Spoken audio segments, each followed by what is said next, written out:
sustain us in the industry and what we need to do to be able to scale up our activities in terms of international market. So financing, I want to say, is kind of the major problem, and we've been able to navigate that to get to where we are today. And we're trying to scale things up here by even doing things that are not something that is common in the industry, like talking about what we're planning to do in terms of trying to scale things up in terms of adding value, because I know since I got here and people have been talking about, even the Professor doing Salami talked about how we're able to add value to what we do in terms of adding value to the raw material instead of exporting raw materials, to trying to like add value and try to scale things up internationally. So what we're doing presently now, not going away from the challenges I've been talking about, is our ability to be able to scale things up from where we're coming from to where we are now and what we're planning to do. In the first quarter of next year now, we'll be talking about our launch of a 70,000 metric ton capacity of cocoa processing. I think we deserve a round of applause to this.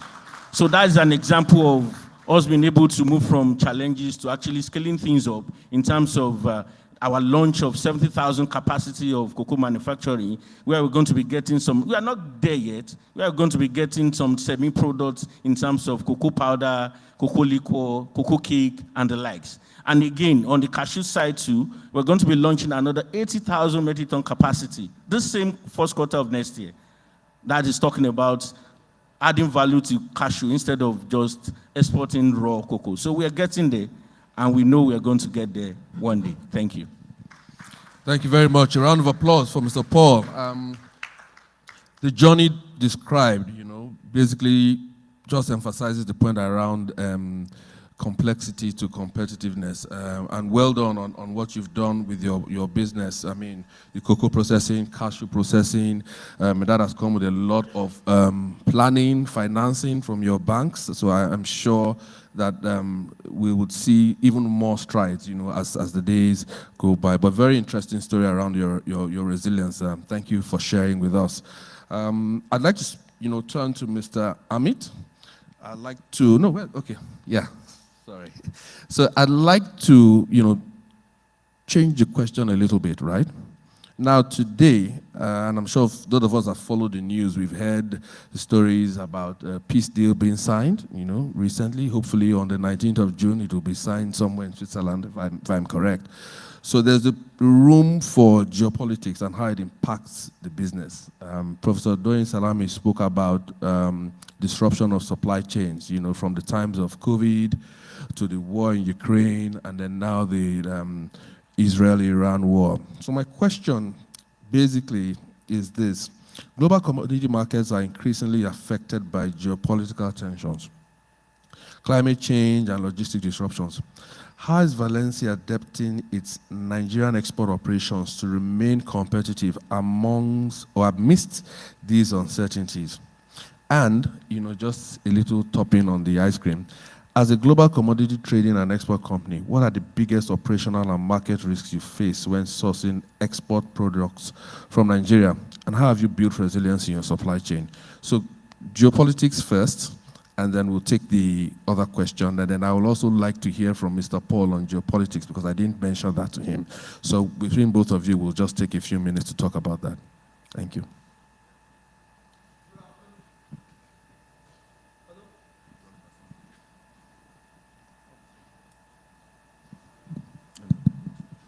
Good afternoon, ladies and gentlemen. So before I jump onto the geopolitics, I'll just come to the question of resilience, and probably after that I jump onto geopolitics. So I have a very strict reservation on this word of resilience. In Valency, it's not the question of resilience. We are proactive in our approach. There will be uncertainties that will follow you, and based on that, it's how you chart your roadmap and how you grow in a sustainable manner is how you develop your business. My friend mentioned that World Cup is going on, and it's true. Africa is playing very well in this World Cup. How many of us expected that yesterday Morocco will be able to hold Belgium to a 1-1 draw? Or, Egypt will be able to hold Belgium to a 1-1 draw? Or how many of you expected that Morocco will be able to hold Brazil to a 1-1 draw. So last year, 4 years back, Morocco actually eliminated Portugal from the World Cup. How many of you expected Ronaldo will be sitting and crying on being eliminated after losing to Morocco? So these people also, what was that? That was actually taking a proactive approach to work on it. So similarly, now coming back to business from World Cup. So similarly in Valencia also, you know, when you build resilience, you can only build resilience when you go in a proactive manner. You actually build towards the future. So in Valencia, we are growing in a sustainable manner wherein we are basically industrializing our supply chain. We are going on value addition. At a point of time when many multinationals in this country were speaking of exiting the country, at a point of time when the currency dropped from 461 to 1700, 1800 levels. Today it has recovered back to 1350. We as a company were speaking of setting up a 90,000 metric tons of soybean manufacturing facility in the country, for which the construction is going on. We as a company were speaking of growing in a sustainable manner. We started our business as a cashew exporter. We went on to become a cashew kernel manufacturer. And today, as we speak, we are the first company in this country who is speaking of manufacturing organic cashew with proper traceability for exporting in Europe, which means any distributor in Europe can actually scan our QR code and know where this organic cashew is grown in Nigeria, in which farm. That's the level of traceability which we have built, which help us to actually grow in a sustainable manner in this country. Thank you. As far as geopolitics is concerned, I can tell you the only certainty that you have in business is uncertainty. That's the only certainty that you have in business. So there will be geopolitics that will govern the country. There will be issues that will govern the business. What do we need to see here? We need to see how we can make the best use of it. When we saw the morning presentation, we saw that about 8.6% is contributed by the manufacturing sector in the country, which is very true. So for a country which generates a GDP of somewhere about 280 to $300 billion, which means the manufacturing sector contributes only about 28 to $30 billion, which is probably equivalent to the net worth of the richest individual in UK, which is probably equivalent to the net worth of the richest African today.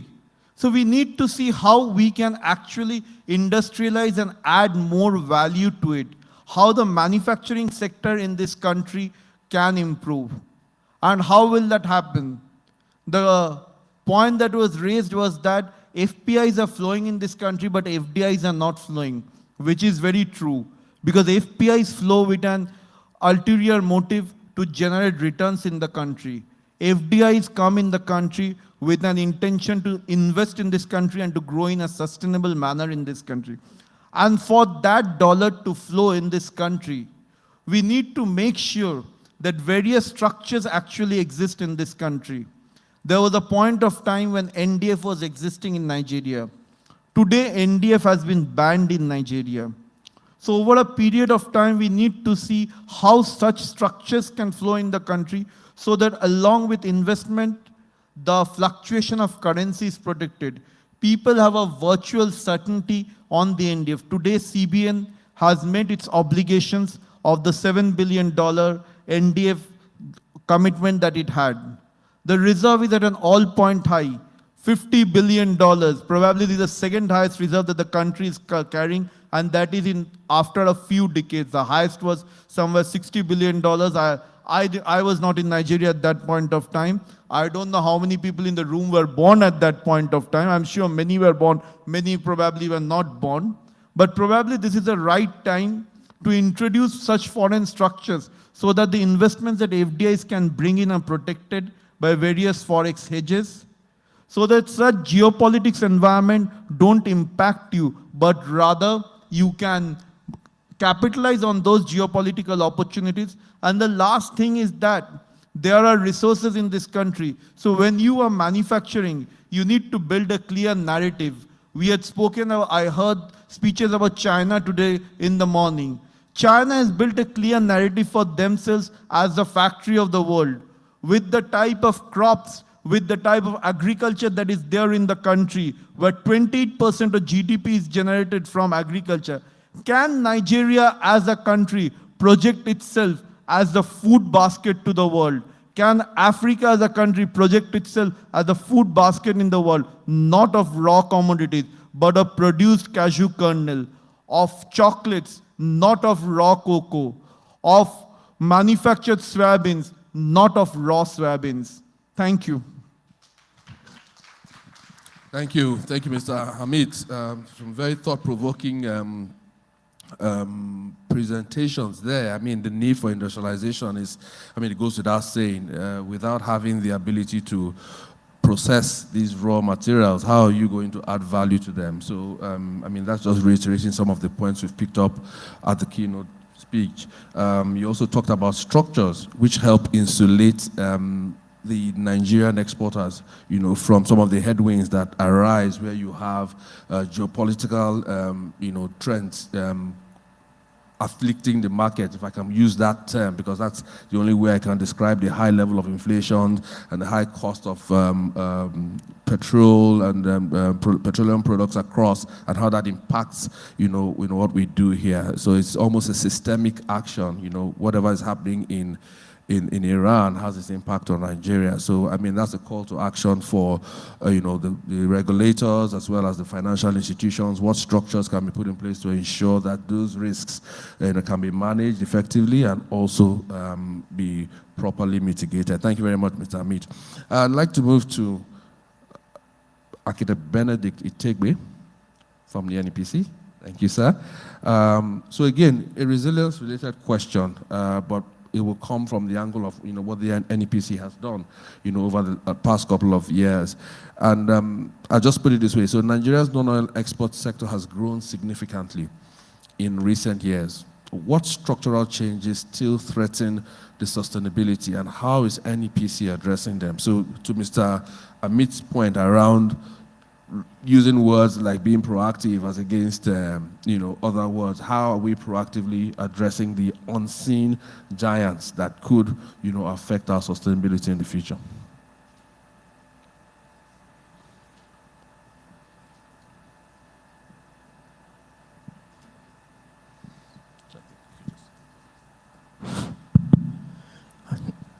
Yeah, thank you very much. First of all, I would like to extend the greetings from our CEO, Mrs. Noyayeni, who asked me to present her. She unavoidably available, but she's here with us in spirit. Sincerely, the Nigerian Export Promotion Council, which is the apex government agency for the promotion with the mandate for diversifying the economy through non-oil exports, is really critical to the sustainability of the economy, the resilience of our economy, because the monolithic economy has been a big risk, a big development barrier to development. Prof alluded to the volatility of commodities, and you can see what's happening with crude oil. Since 1976, NEPC has been on this journey. Of course, we have this vulnerability about the economy not having the right level of complexity. We're trying to increase the industrialization of our exports in order to continue to command premiums and increase participation in the economy. NEPC has a very strong downstream role in market development. We are able to interface with our counterparts in the other economies around the world, where we are able to get significant market share, like in Europe, in Asia.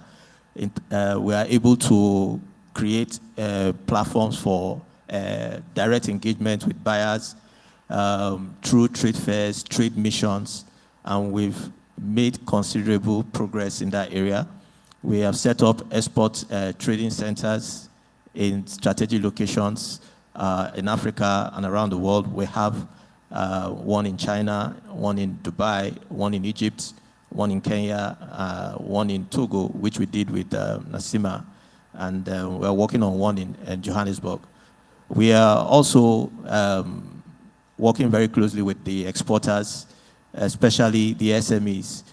As Prof also alluded, that 93% of the economy is informal, and that speaks to the SMEs. And if 93% of the wealth creation capacity of the country is in the formal space, then we have a lot of work to do there.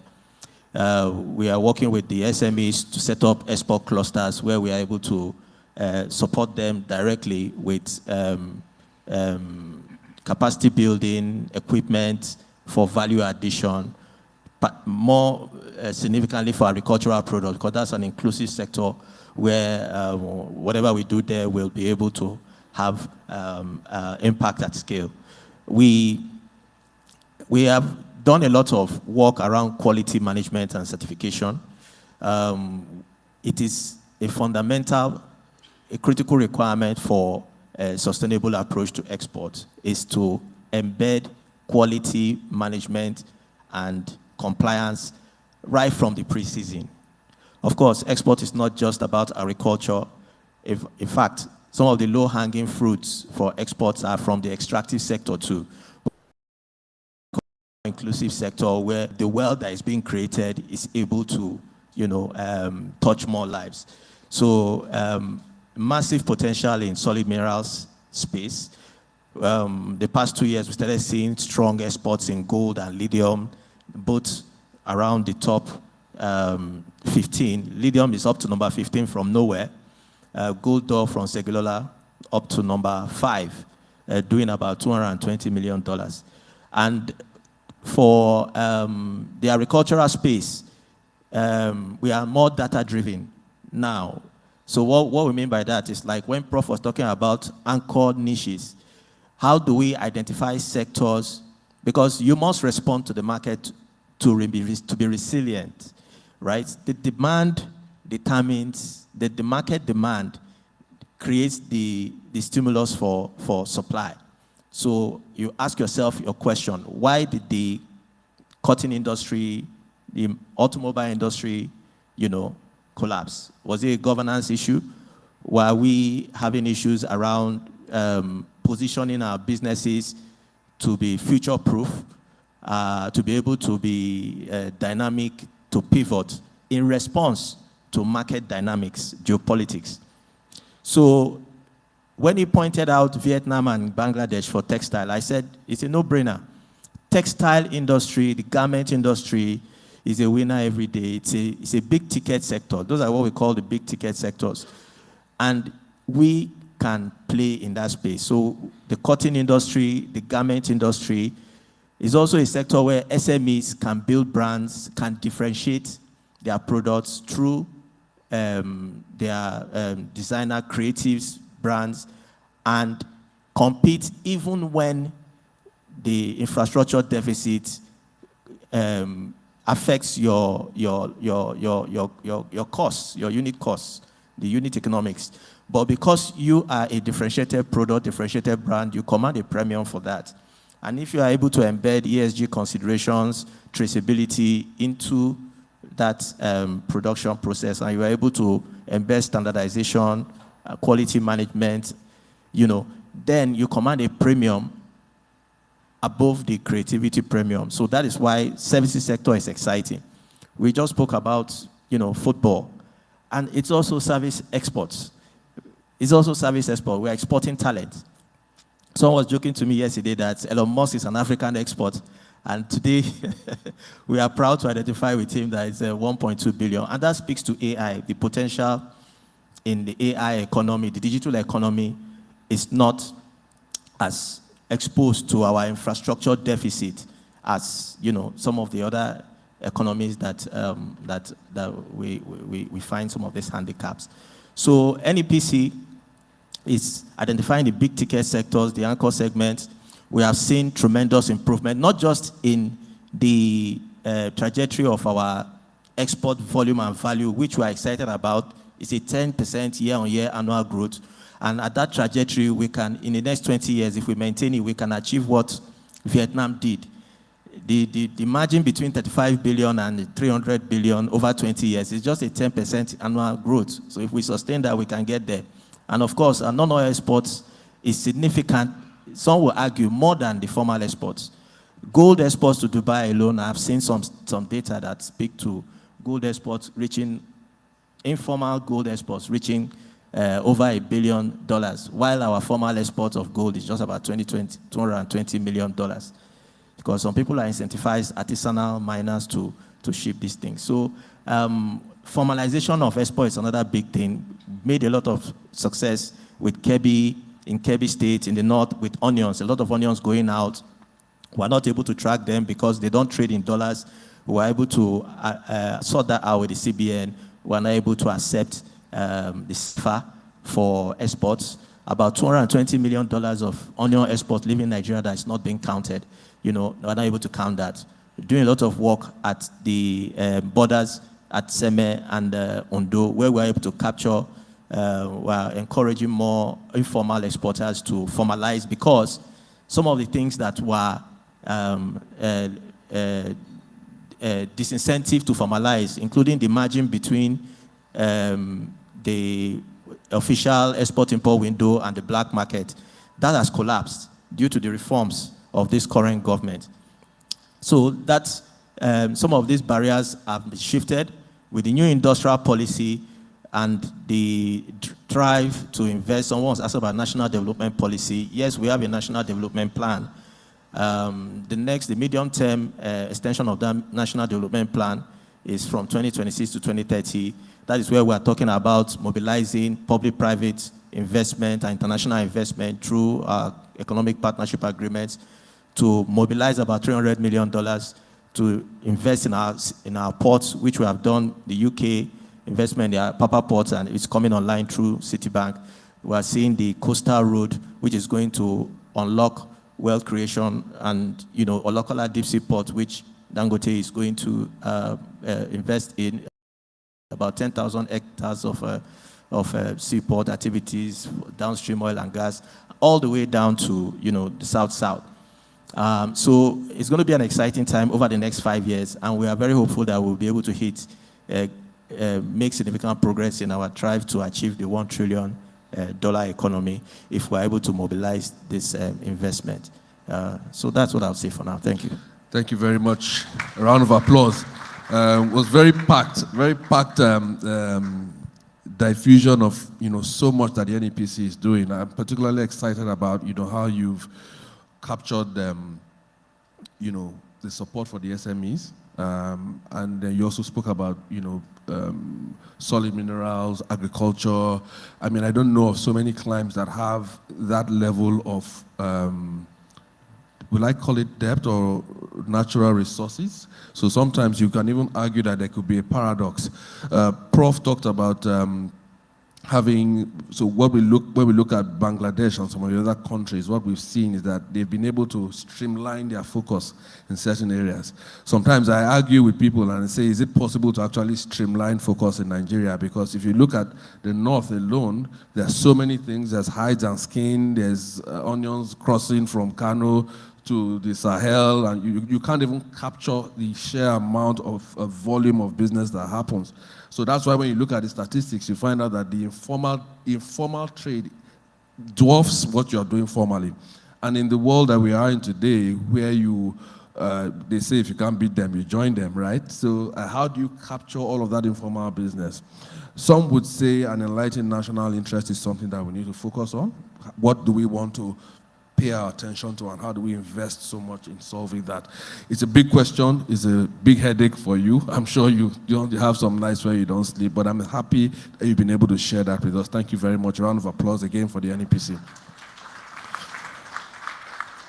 So my next set of questions will go to the Standard Organization of Nigeria and the National Agency for Food and Drug Administration and Control. In a jocular way, I called both of them twins before we started this panel session, because I mean there's a lot of consistency around what they do. So I will throw the question to Mrs. Onolu and Mrs. Ewuzie, to my left and to my right. And the question basically is around rejections in international markets. On the NAFDAC side, I would say, what are the recurring compliance failures NAFDAC encounters, and how can exporters proactively address them? And on the SON side, I would say, what steps is SON taking to reduce these occurrences and build exporter resilience? So I'd start with Mrs. Onwolu, and then I would move to Mrs. Ewuzie. Yeah, thank you very much, Mr. Moderator. Once again, I want to say thank you to Sterling Bank and Sunbet Global Concept for putting this together. And I also bring us greeting from the DG of NAFDAC, Professor Mojisola Adiaye, that is unavoidably absent. Yeah, lots of rejects that the country is receiving through RAFs, alert notification from EU region and other region of the world. It's a thing that it's bringing us a lot of pain, because this rejects means the nation's product is on high risk profile in the country of trade. And some of the issues that we see when we receive this alert notification is boils down to sometimes microbial contamination, E. coli, salmonella, having contaminants, like maybe sesame seed, we have different grades being mixed together. We have sand blending into the product. Then we also move to having high level of pesticide residues.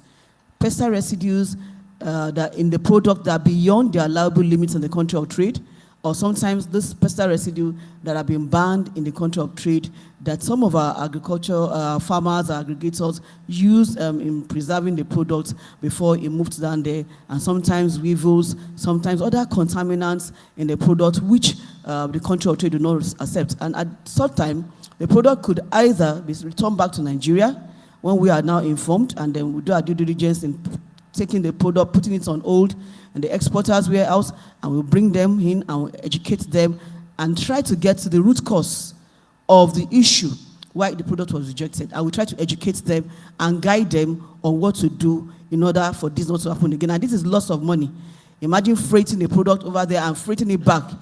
Another thing is, if at the end of the day we test it and it's okay, we can enable the good one to still flow back maybe into the market in Nigeria for consumption so that they don't lose everything. But in some cases, they are made to pay for destruction over there. And you can imagine, you are not even getting anything back. But so it's a loose game at the end of it. That's why for our exporters, we want them to know that National Agency for Food and Drug Administration and Control, we have a website, www.nafdac.gov.ng. It's a transparent thing. You have the information, the guidance, you have guidelines, you have regulation for packaging, for labeling, for inspection, and what have you. And for you to be able to overcome this reject, we have what we call GMP, good manufacturing practices. We have GHP, good hygiene practices. We have GSDP, good storage and distribution practices. All this, when you have the good knowledge of this, it enables our exporter to get it right from the start. And the funny thing is that there's an adage where I come from, they say, what you say the father should not know about is still the father that you bring back to resolve the issue. At the end of the day, the exportation that you did without allowing NAFDAC or other agencies to know about, when there's a reject, is still those agencies that you are thrown back to guide you to do the right thing. So we want from the beginning, when they come around, we guide them, we instruct them, we do hand-holding, so that these issues of reject can be a thing of the past. And there are different export certificates that we issue. All of them are available on our website, and we are ready at any point in time. Another thing is because some of these exporters, they work in silo. They are not member of any of these organizations, FACAN, EMPNEM, I'm not MAN, I'm not advertising any of them now. If they are member of this organization, they can come together. Oh, we need this guidance, we need this tutoring, we need stakeholders engagements, whatever is their need, they can bring it on board and be able to guide them. And we have rejects will be a thing of the past in Nigeria. Thank you. Thank you, Mrs. Onwolu. Thank you. Very, very comprehensive. So, Mrs. Ewuzie, your mic is on your left.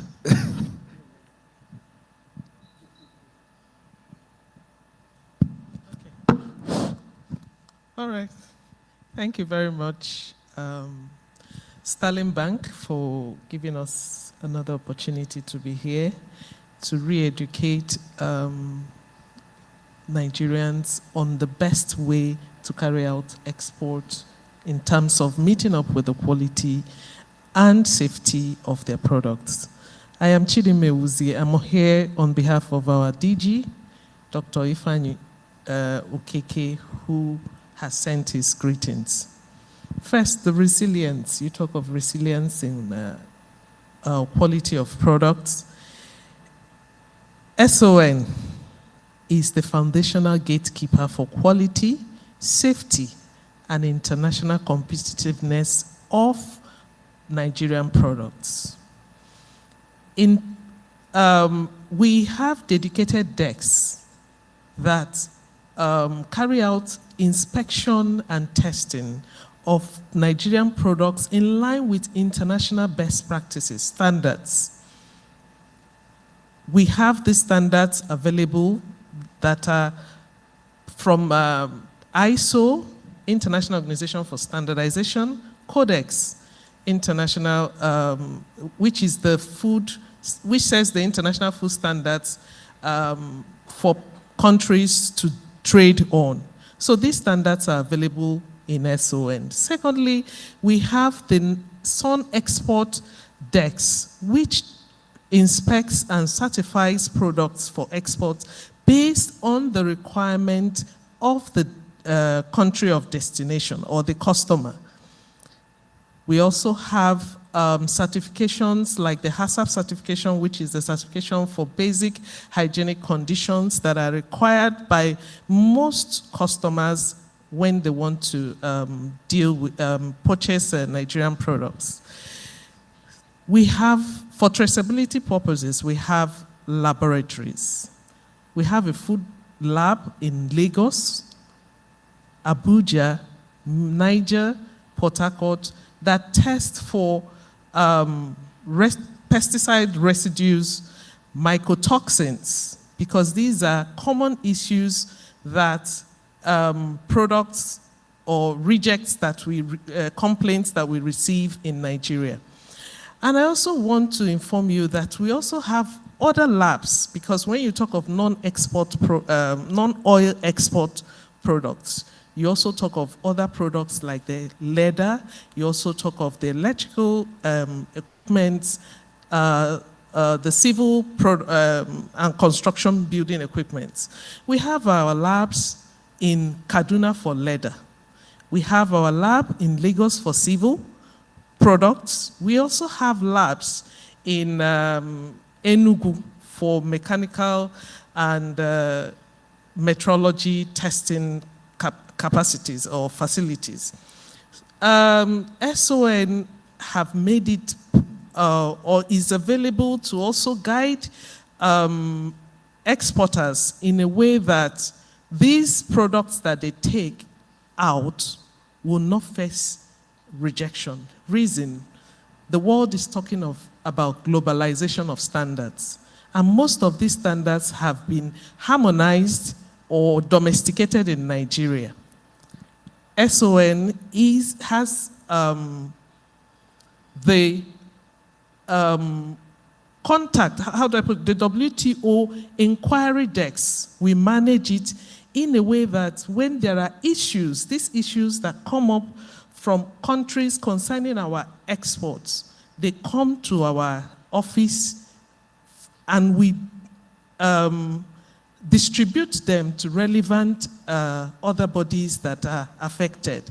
So when you as an exporter also have issues, is expected, because you cannot just start sending mails to countries without any Export Promotion Council, and this WTO Inquiry Dex platform, we work together, and the National Single Window have also made it easy for people who export products to also have a quicker, faster transaction.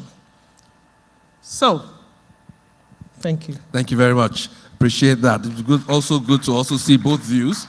it helps us just, deep dive into what the expectations are and how we're able to, unpack that.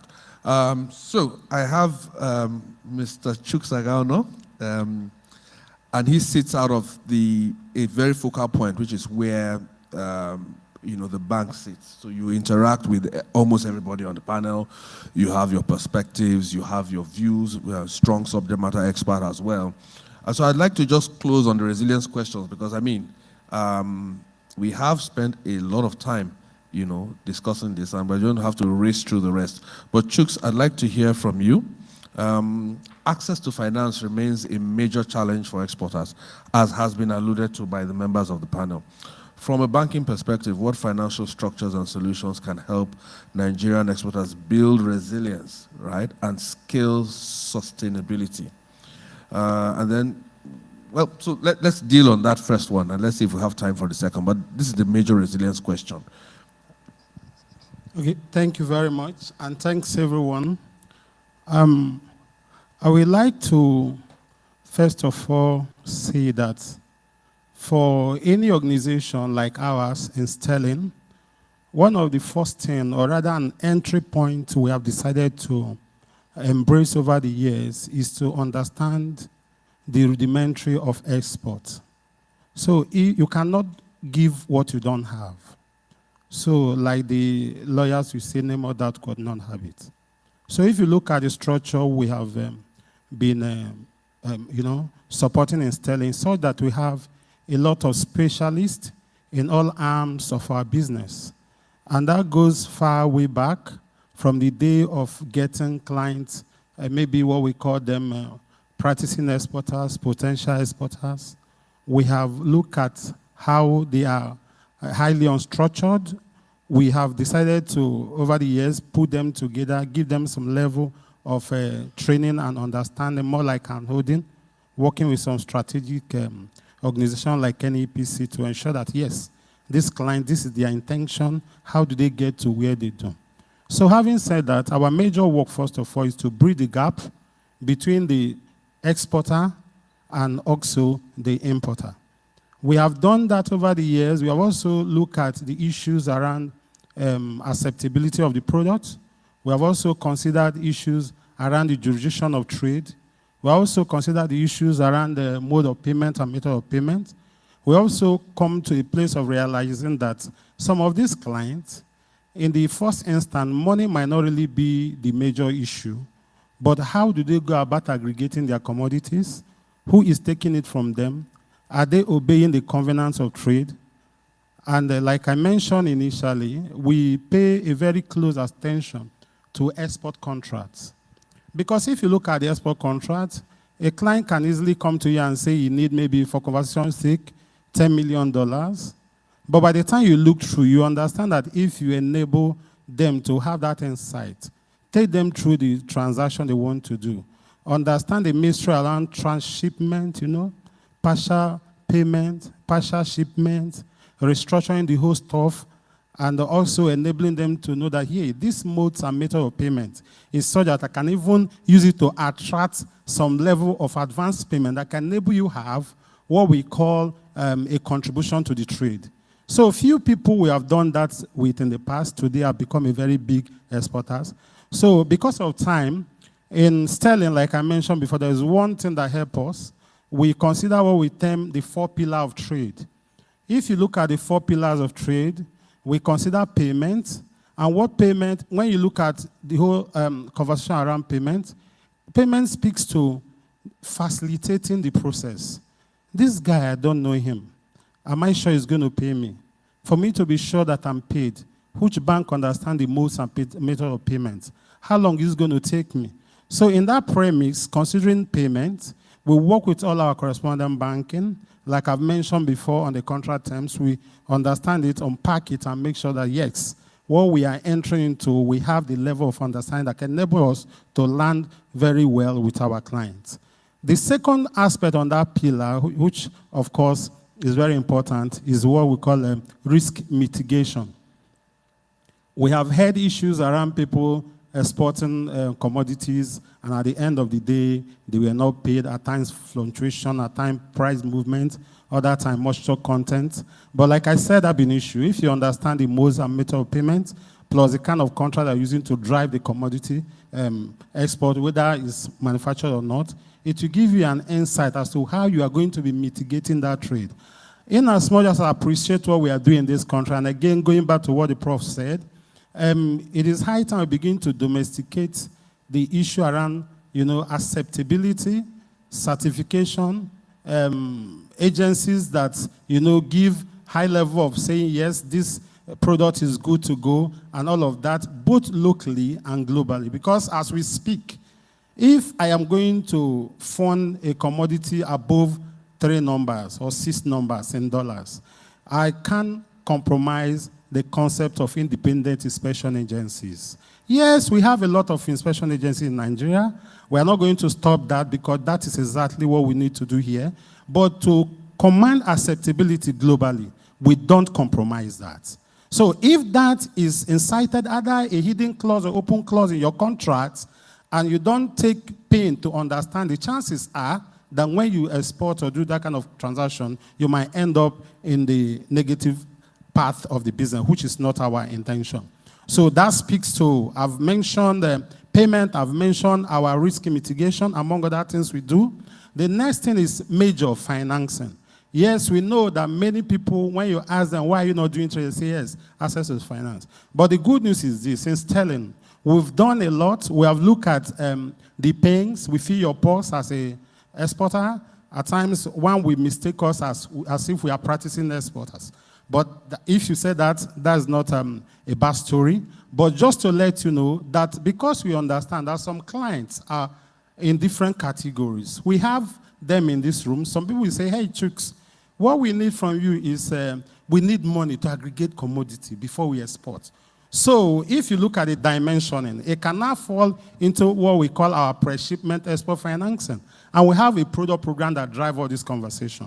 So the client that comes to us telling us that the contract that he has brought to the bank, that what he needs is pre-shipment export, what we need to do is to support him, get those money available for this client, make sure that the CMA structures are in place, ensure that the issue around certification, the product, traceability, and the likes, depending on the entity and the parties in that trade. That speaks to what? Our pre-shipment. We also have another product called the post-shipment. We know that some people are blessed working with their counterparties all over the world. So these entities are people that they have shipped in anticipation of export proceed. They will tell us, hey, Sterling, we've made a lot of shipment, but in the next 20 to 60 days, considering our bill of exchange, we anticipate that maybe 45, 50 days, the money will come in, but we need you to accommodate us now. What do? We go into discounting of those receivables. We can discount the letter of credit, we can discount the invoice, depending on the transaction, and again, like I mentioned, the entity of trade. So for us, again, our product programs, we don't compromise, again, the issue around pre-qualified off-takers. For all the major deals that we have executed, we take that as a priority to ensure that the entity that we are trying to take risk on their behalf, both in the export side and also the buyer side, they have some level of acceptability and credibility to ensure that the money we have spent, that money again comes in. But after all said and done, I think I've heard some partners for a few decades of practicing in this business space. We've seen some clients tell us that, and again, that was very, very strong during the FS Positive, where people begin to think outside the box, saying, hey, we are not too comfortable with double-digit financing. Sterling, how can you help us? With the advent of some of those realities in Nigeria, we have gone very, very far in working with, DFIs, both African DFIs and international DFIs. We have gone to the level that today we have and we can pride ourselves in some strategic single-digit funding, that speaks to foreign currencies. And I know that a few people in this house, they also they are enjoying it, and they will continue to enjoy it, so long that the protocols of trade is well appreciated and kept. Of course, people tend to derail from the principles and practice. But yes, for the clients that obey the protocol, if we have said that for this funding, you expected to do X, Y, and you do that, we can assure you that in sterling, because of our robust funding structure, blended solutions, working with DFIs, having single digits, maybe in foreign currency and Nigerian naira, as it were, leveraging with other partners, we are able to support you very, very succinctly. As we have mentioned that, I would also like to help us know that the fourth pillar on our 4 pillars of trade that have enabled us to do justice to exports is what we call information provision. So I don't know how far anybody in this house can go without information. Anybody that is not informed will be deformed. So having said that, and again, it's a pain for me personally, maybe because of my passion for export or international trade, I've been in a place where I was going to do testing of the markets to grow my portfolio and again, come out with some product programs. And somebody was telling me that a product that I know the genesis, a product that I know the person that brought it into that jurisdiction, somewhere in the UK, to be precise, Romford, was telling me that this product did not come from Nigeria. And I say, excuse you, this product is from Nigeria. He said, I know, but in the first instance, why did you say that? And I told him that he is used to having products from Nigeria, not crossing the hurdle of proper packaging.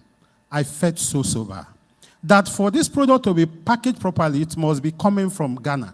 I said, no, I know this company. I know what I've been doing.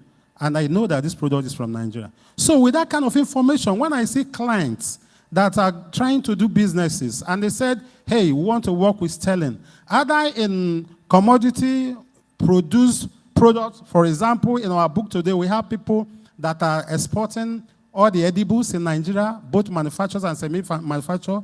We have people in all looks at cranny of export kind of products, provided it's not in the prohibited list of the Nigeria Export Promotion Council. We support them. But going back to that information, we observe that the reason why people are not successful in export is that they are handicapped when they come to information. And that is why, for sterling, we work with freight forwarders, we work with NEPC, we work with Suncap, we work with DFI. We are very open to successful partnership. And I would like to stop it there because of our time. Thank you very much, audience. Thank you very much, the eloquent Mr. Chooks. I think if we gave you more time, you probably would take us on a round-trip class. But thank you so much. All the information is very well captured, and your knowledge is very well appreciated. At this point, we've gone around the room. Usually, it's always best to have an engagement with the audience. I would like to do 2 things with kill 2 birds with 1 stone. So I'd like to find out if there's any question on the audience that we can. Okay, so while we gather that, I would also like to run across my panel very quickly in less than a minute or 30 seconds. We have conversations around competitiveness and market share. I'd like to put that together in a call to action from each of us. In about 30 seconds, what can we do to be more competitive? What can we do to drive market share across the non-oil export sector? And what would you like, what kind of support will be required? Information, Chooks mentioned data, technology, and all of that. So I'd start with Mr. Okay, let me start with Mr. Paul, and then I'll run through Mr. Amit. Thank you very much. I appreciate the question, and because of the time, I'll just speak to what we have. Like, if we want to scale things up, definitely we need to look inward and see where we have the strength and our weaknesses. In terms of where we play, we need to just talk about what we need to do to sustain whatever we're doing, and that's talking about maybe backward integration, and that is speaking to us, to be specific to our industry, what we're doing in terms of backward integration, which I want everybody to know is about us going back to the farm, because sustainability of our source of getting our raw materials is what is going to drive whatever we want to go, wherever we want to go, in terms of growth, in terms of scaling up. Like the other time I was talking about our upcoming launch of our manufacturing, the processing arm of the business. Definitely we need to be able to go back and see what we sustain our source of getting the raw material, which is just backward integration. And I'm happy to announce that we've been able to cultivate farmland in terms of cocoa, specifically now to the tune of about 10,000 hectares across the nation, where we can actually grow cocoa beans. And with that one, definitely we are sure of getting the raw materials into our processing plant. And definitely where we work now, where we are very known now is about the commodity exports, where we are like the topmost the company that is in terms of statistics that are out there from CBN as one of the topmost, because last year we exported about 65,000 metric tons of cocoa, being taking us to be the top on the list in terms of what we can get from CBN data. So where we are now, and we are projecting to be able to process up to 70,000 metric tons of cocoa. So we can see the gap now, because we need to sustain where we're getting the source into feeding to our manufacturing to be able to scale things up. Because of the time, I will want to pause here. Thank you. Thank you very much. Mr. Amit, you have 0 seconds, actually. Yes, competitiveness, market share, what do we need to do? One word.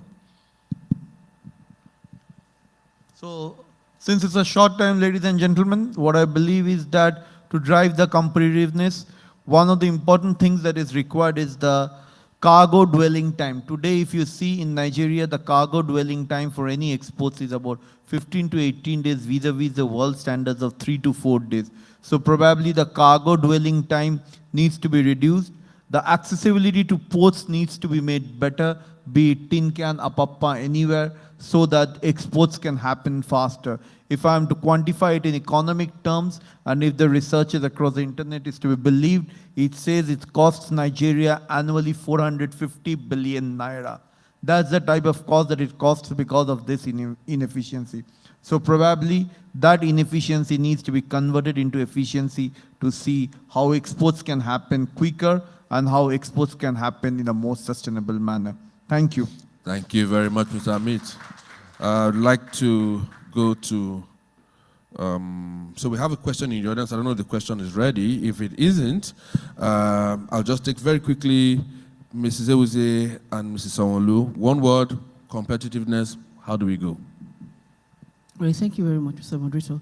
We're looking forward to our exporters keying into sustainability, into traceability for the raw materials, the packaging materials, and being able to understand what packaging is, the labeling, which we have the information on our website, and especially one of the package we have for us now as exporters is for export-only certificates, whereby we have looked into how those products will not be made for Nigerian markets, basically for the external markets, and we have looked to how we're going to reduce the timeline and the processes. And also we enable MSMEs registration, where we reduce the documentation that is required, the personnel that you will have to employ, even the size of the room. We enable nano, micro, medium manufacturers. And you can also do contract manufacturing when you don't have the wherewithal to start on your own. If someone can produce for you in your name, and we enable that. And you can also use the trade incubation centers.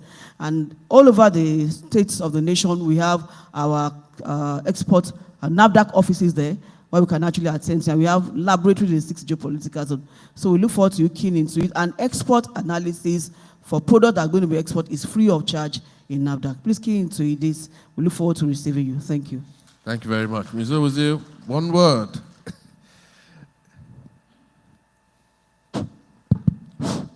Yes, thank you very much, Moderator. And I also want to use this opportunity to remind us that certification to international best practices is the key to export. That is, meeting the requirements of the demands of your customer, where in SON, we nurture you from the farm to export.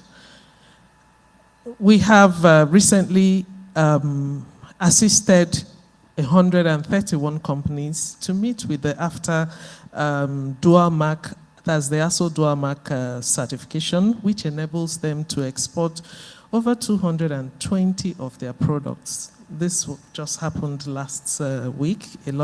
Most of the people here may know about it. And we also have our SunEscap unit. If you go to our website, you'll see the SunEscap division, where exporters are assisted to export products, because when it comes to export trade, people ask you of requirements, the standard. So the SunEscap division is responsible for that. And when you go to our website, the forms are there. We assist the MSMEs. We have dedicated decks for MSMEs where they go to, where we subsidize most of the activities that they do. We guide them to ensure that their products meet best practices. Sun is always there to serve you, because our purpose is one standard, one test, one certification, and one product globally. That's the essence of globalization of standards. Thank you. Thank you. Thank you very much. Thank you.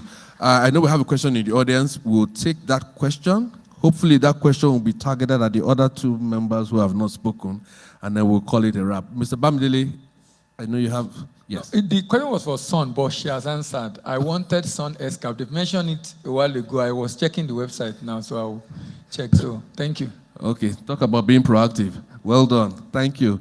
So, Architect, your one word for competitiveness and market share, and then we'll wrap with Chooks. I don't know. I think it's just one question on the floor. Oh, we have three. Sue. So just quickly run through, and then we'll take the questions. So NEPC 2027, value addition, value addition, value addition. A lot of tariff barriers are going to be going down. A lot of bilateral agreements, the CEPA with Dubai, which is a distribution hub to Asia and Europe. We have CIP with the US. We have DCTS with the UK and ETIP. So we want to watch those spaces. When tariff barriers go down, the buyers look for us. We also, the AFCATA is going to be more interesting. The tariffs are going down every year. We also have the digital trade protocol that has just been signed, which is going to streamline the rules and around digital trade, and that is going to open up opportunities for our manufacturers to play. Looking at the export data, I just want to, because we like to speak from data, we would like to see cocoa butter, which is at number 6, break into the top 5. Top 5 is predominantly commodities. Gold is at number 5, but cocoa butter should break in with the good work that Sunbet we're looking for. Please, let's give them a round of applause.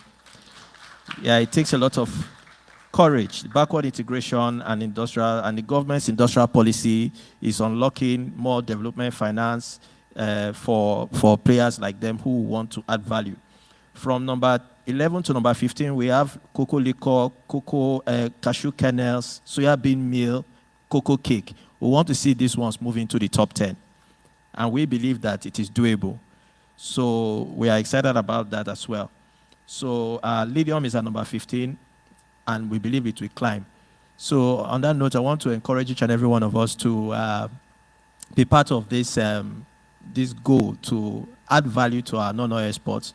And with those of you in Lagos, Lagos State just launched this Lagos State Industrial Policy. Lagos International Finance Corporation. There are a lot of interesting prospects for investments, which will unlock opportunities for those of us in this space. Thank you very much.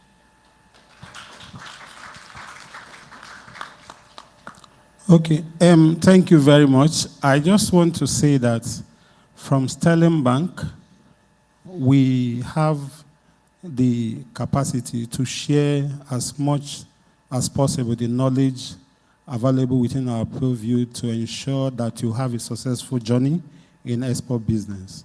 So advisory services is open to you. We have some kind and manner of funding that can support your business.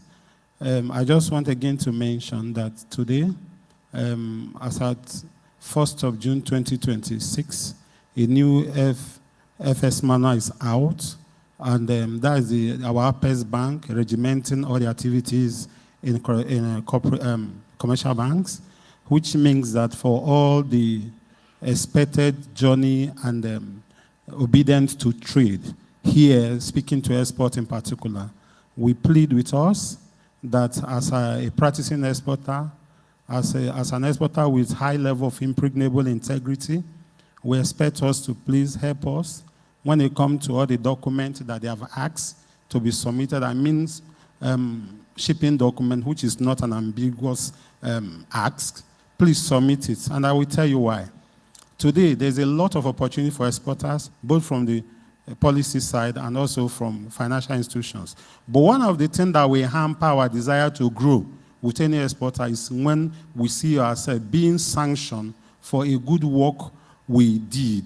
So for us to have that consensus, for us to land with high level of celebration positively now, and again commanding positive reinforcement, it implies that we expect us to please, when Sterling funds you or a bank funds you, the expectation is that you submit all the shipping documents. Let it be routed through that bank. And when your proceed comes, one of the best things that they have done now is high level of liberalization with little regimentation, which means you are at liberty to transfer your export proceed from export DOM to any other DOM under the authorized dealers bank for legitimate transactions. So please, I am communicating this, and a lot will be said on the other side by the time we leave here. We're encouraging us to work together with us. We are happy to work with you, and we believe that at the end of this journey, everybody will have a win-win position. Thank you very much. Thank you very much. So we have 2 questions from the audience. Are we taking them? 2, just 2 questions. 2 questions. 2 questions, 1, 2. Okay. Thank you, everyone. I'm Dr. Patrick Omoyeni. I'm representing Parmades Global Integrated Services Limited. We are into export. We are registered in Nigeria, US, UAE, and other countries of the world. So just to commend Sterling Bank, I must say they are top on our list of partners. So I remember last year we were in an event like this, and I raised the concern of finance of some of our contracts, and Sterling Bank came in for us. And within maybe a space of maybe 2-3 weeks, 1 month, everything was done, and we're just amazed that, wow, we've been suffering all this while, not knowing that a bank like Sterling Bank. So I want to commend Sterling Bank. Thank you very much for being a partner in progress with Parmades. Thank you, everyone. Thank you, Doc. Thank you so much. Thank you for the commendation. It's good testimonial. And second question? Yes. Good afternoon, everyone. My name is Buindi. I work with eco-organic foods industry at Ekpe. We are manufacturers of cashew, exporters as well as retail manufacturers. So my question is directed to NAFDAC, Mrs. Sanwo-Olu. Thank you for the presentation, all panelists. It was very insightful. My question is around certification of NAFDAC. So yes, I understand that certification is quite critical for foods and drug exports, but timeline and cost are major pinpoints that actually affect SME. So I want to know what step NAFDAC is taking in 2026 to kind of fast track the export certification for compliant SMEs, as well as monitoring tools that monitor those steps that are put in place, such that when an SME is actually following all that has been set in place to allow them get the certification, they are not necessarily delayed by different bottlenecks that eventually do not allow them succeed, particularly SMEs in the first first to third year of the finances. Thank you. Thank you very much.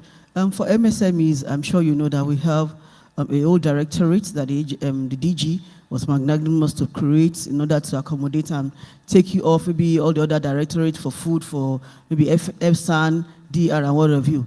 And I'm sure you're also conversant with the fact that the information or requirement to set up MSME is on the website, and also the fact that we enable nano for those finger food products. We enable micro. Can have your kitchen, can produce in your kitchenette, you can produce in one room, you can produce in very much reduced, and the number of officers that can actually have, and also the number of product that comes under those up. Now, the issue is for you to be able to familiarize yourself with the system and being able to understand the documentation, get it right at the first time. Now, what is the agency putting forward? Like I said, MSMEs, I encourage you to first of all produce locally before you think of exporting. Get it right locally. Do your stability study, for example, and look at the acceptance level here. Then, presently, we have a package that we have finished the guideline on it. We just had to do a little bit of correction on it. It's called for export-only certification. No, we have 5 export certificates for ELS, for COPP, CCMFS, CFS, and export. But the one for export only, in which case the timeline is not going to be the same time for registration of product they're going to register here. We're going to inspect, we're going to analyze normally, but we're not going to go through every FDRC, people wait for 1 month. No, there's going to be a ratification body that can attend to those products, but with the caveat that it is not for Nigerian market, is to enable trade to fast track it. In a month or so time to come, when the DG finally approves the final guideline, we're going to be calling together as stakeholders to brief you and also have your input before the final thing comes. So it's going to be a seamless thing. And once you understand what you ought to do sincerely, you will not have a problem. Be proactive. 6 months before your certificate expires, start putting in for the application for the renewal. Before you just say Jack Robinson, you have your certificate done if all things is properly done. But for the export-only certificate, please, you can actually bank on us on that. That is going to make things seamless and time-conscious for trade as well. Thank you. Thank you very much. Our time is finally up. They say how time flies when you are having fun, right? I think we've had a very good conversation across the panel. I'll just leave you with this. Our future relies on bringing the invisible giants of informal trade into the formal economy, giving them the financial infrastructure, the logistics support, and the market intelligence to scale. Our Export Academy program initiative is our testament to that commitment, and we'd like you to come along with us as we continue to impact society as Sterling Bank. Thank you very much, and have a good afternoon. Thank you so much to our panelists. We'd like to ask you to come together for a picture. And I'd also like to have Akbore join them. And we also have with us the In One Foundation, Wejibekwe, if she can please join us.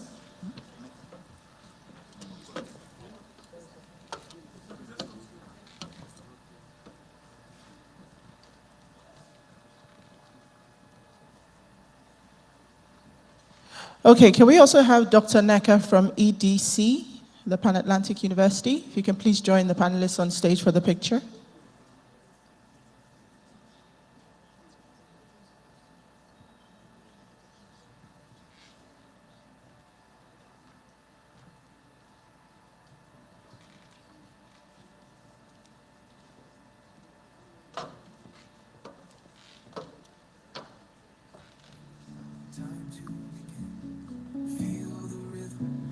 Joy sink in, every moment's a treasure.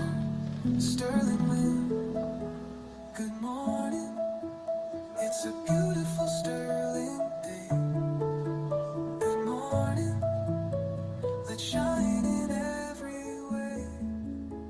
Good morning, it's a beautiful sterling day.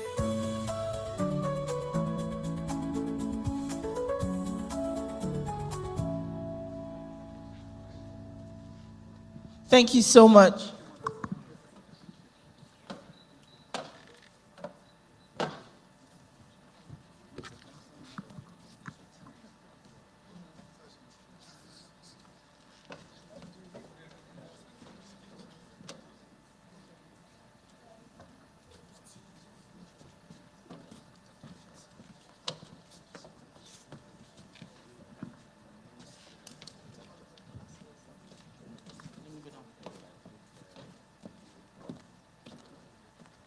Wow, wow, wow. That was not only a powerful, insightful, I learned so much about the work that these organizations are doing. So thank you so much to all our panelists and to our moderator. Ladies and gentlemen, I hope you're having fun. Is our energy still up? It's a tough crowd. We're going to try and make it better. So, it's important for us to continue to recognize some of our honored guests in the room and our partners who have joined us to make this event a reality. So from the CBN, we'd like to recognize the Director of Trade and Exchange, represented by the Assistant Director, Trade and Exchange, Mrs. Anne Nenna Ezekanaga. Thank you for joining us, ma'am. From the EDC, Pan Atlantic University, we also like to recognize Dr. Neka Okokiaru. Thank you for joining us, ma'am. And to our partners, so Sunbirth is our co-convener, Sunbirth Global Concepts, thank you. Our partners, BK Agro International Limited, Ayomiku Golden Concept Limited, Bell Impex Limited, Mikure Industry PLC, and Palmadex Global Integrated Limited. Thank you so much for your partnership. We'd also at this point like to take a few goodwill messages. So very quickly, I would like to welcome back the CEO of Sterling One Foundation, Mrs. Kweji Bekwe, for a short goodwill message. Please make her feel welcome.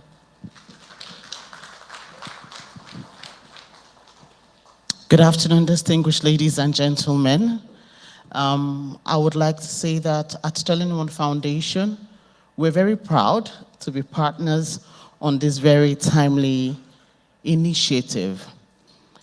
We all know that Nigeria has been bedeviled with being a mono economy for so long, and we're excited because conversations like that we're having today give us the opportunity to see a future where hopefully non-oil export will be 70%, while fossil fuels will just be 30%. Does someone agree with me in the house?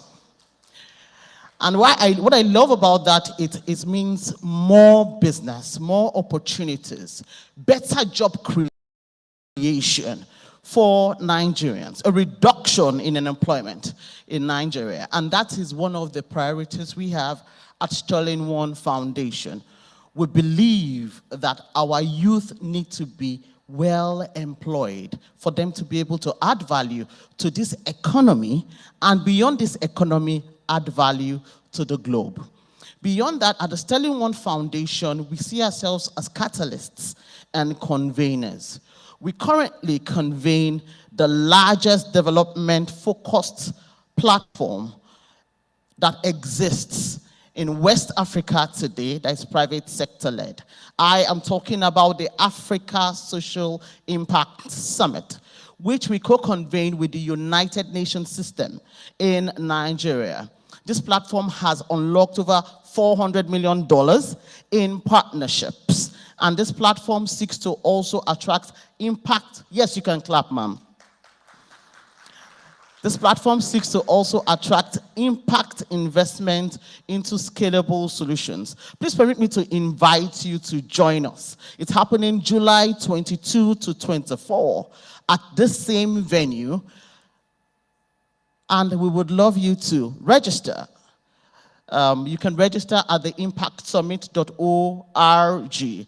We must sincerely appreciate Sterling Bank that has been a partner of that platform from the very beginning, and that platform today has over 60 private sector, third sector, and public sector partners. We co-convene with the Federal Ministry of Budget and Economic Planning, the United Nations system in Nigeria.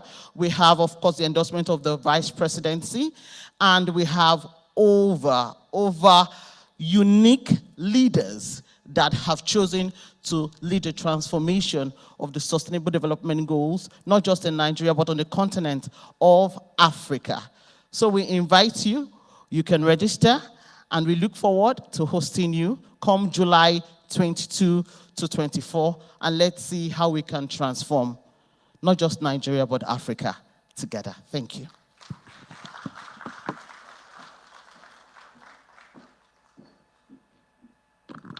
Thank you so much, Mrs. Kweji from Sterling One Foundation.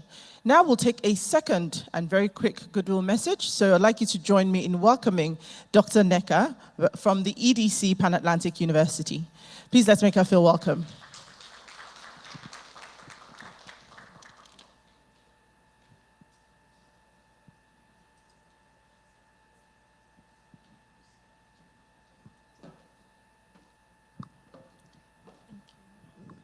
Thank you so much. Good afternoon, everyone. I hope we've been enjoying ourselves. The energy level in the room is so low, so I'm going to say that again. Good afternoon, everyone. Hey, at least behave like they fed you in the morning, right? We had something in the morning, so we should still have some energy. So thank you so much, Sterling Bank, for convening this forum. As a long-standing partner in enterprise development, we at EDC, we've worked with so many entrepreneurs, and I think some of them are in the room. And what we have seen is that something is very clear, and I think we've heard that over and over and over again, is the fact that we do not lack talent in this country. We do not lack ideas. We do not lack opportunities. But the main issue is the ability to transform that idea to value, which is why today's conversation is very, very important. So for a long time, the Nigeria's export story has always been dominated by raw commodities, yet the greatest opportunity before us is not simply to export more. It's actually to create more value. And Doyin earlier on, Prof, also said that, and Akbara, when he started, said the same thing. So it's not so much as exporting, but value addition, value creation. Because when we add value, more jobs are created. When we add value, we increase income. When we add value, we strengthen our competitiveness. And simply put, value addition helps nations build sustainable prosperity. But value alone is not enough. In today's global marketplace, trust has become a currency, and buyers want consistency. And we heard that pretty much from all the panelists earlier on, especially Son and NAFDAC, because with consistency, you can talk about quality and quantity meeting each other at the right intersection. This is why compliance, standards, and strong business systems matter. So in our own experience working with entrepreneurs in the last 24 years, we've probably worked with more than 1 million plus entrepreneurs. What we have seen is that businesses are capable of competing globally and not just being the largest organization, but being able to compete globally. They're often businesses that are disciplined, that go the long mile, the long way, and are intentional and committed to excellence. We've also seen inspiring examples of some of these entrepreneurs that have expanded beyond borders, not simply by exporting products. So a lot of conversation has been around sesame seed, cocoa, and all that. But we've seen increasingly, especially in the last 5 to 6 years, that some of our entrepreneurs have been able to export services. They've exported their expertise, they've exported their innovation and their solutions. And these success stories remind us that Nigerian businesses can compete anywhere in the world when they're equipped with the right capabilities, the right partnerships, and the right mindsets, which is why this kind of fora is important, which is why this kind of collaboration is also very important. Without that mindset, nothing can happen. We can't talk about exports. And we're extremely delighted to have this partnership with Sterling Bank. We're looking forward to seeing more of these entrepreneurs go on the global stage. Because supporting exporters requires more than just the finance, and that's what Sterling Bank tells us all the time, and we can see that.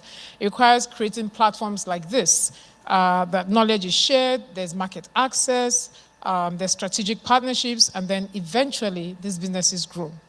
By convening this kind of conversation, Sterling Bank is contributing meaningfully to the development of Nigeria's non-oil export ecosystem.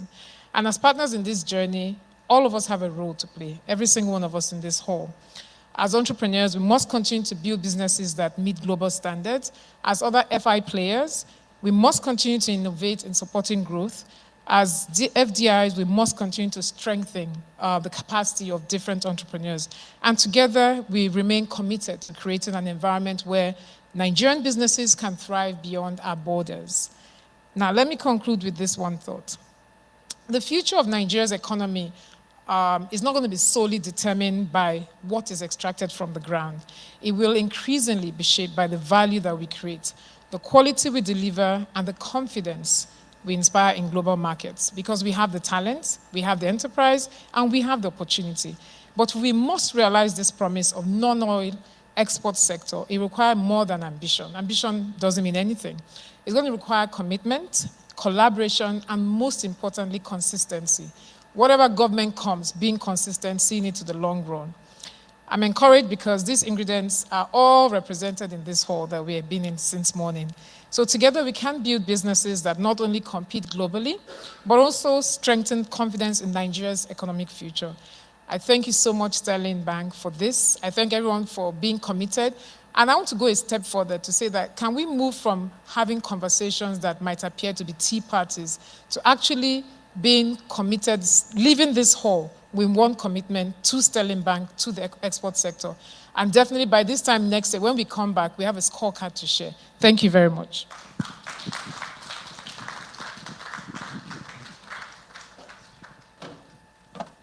A round of applause, please, for Dr. Neka with that very powerful charge. So I'm going to do a quick canvas. Raise your hand if you have spoken to 5 people that you met in this room today. You've introduced yourself to 5 people. Okay, I love it. Wonderful. 4? Awesome. Only 3? Okay. 2?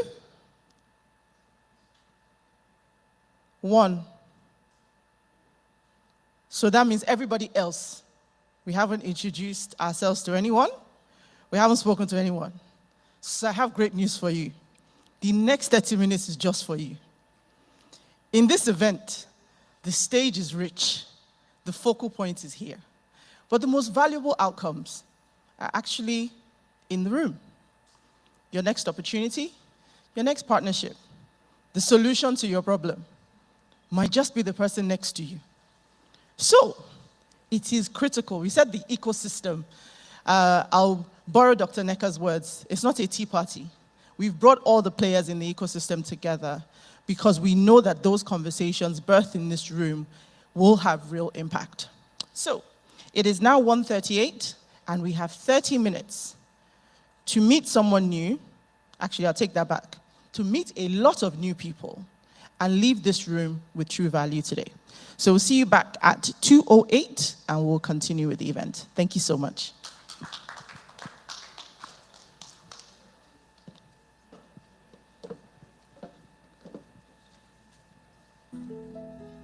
Good morning, it's a beautiful sterling day. Good morning, let's shine in every way. Good morning, it's a beautiful sterling day.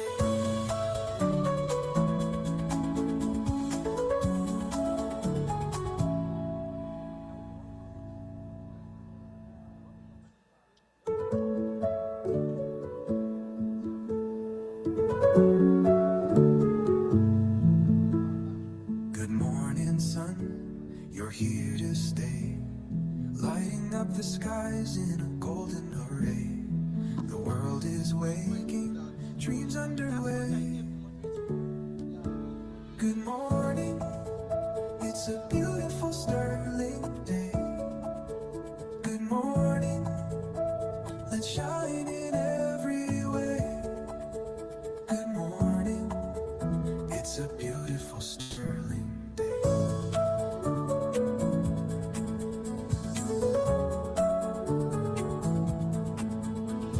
The coffee's brewing, the air feels light.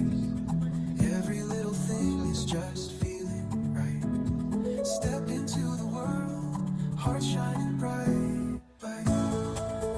Good morning, it's a beautiful sterling day. Good morning, let's shine in every way. Good morning, it's a beautiful sterling day. The breeze whispers softly, time to begin. Feel the rhythm, let the joy sink in. Every moment's a treasure, a sterling wind. Good morning, it's a beautiful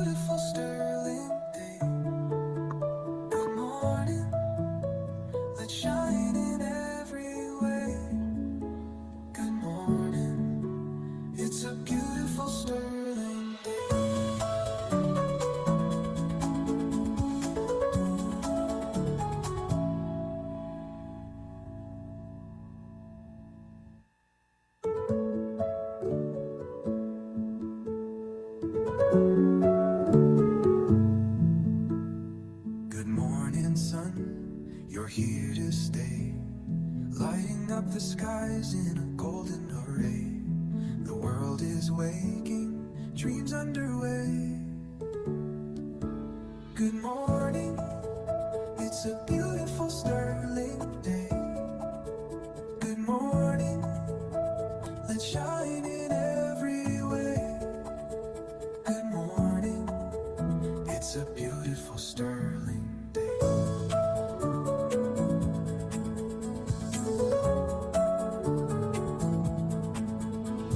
The coffee's brewing, the air feels light. Every little thing is just feeling right. Step into the world, heart shining bright, bright. Good morning, it's a beautiful sterling day. Good morning, let's shine in every way. Good morning, it's a beautiful sterling day. The breeze whispers softly, time to begin. Feel the rhythm, let the joy sink in. Every moment's a treasure, a sterling wind. Good morning, it's a beautiful sterling day.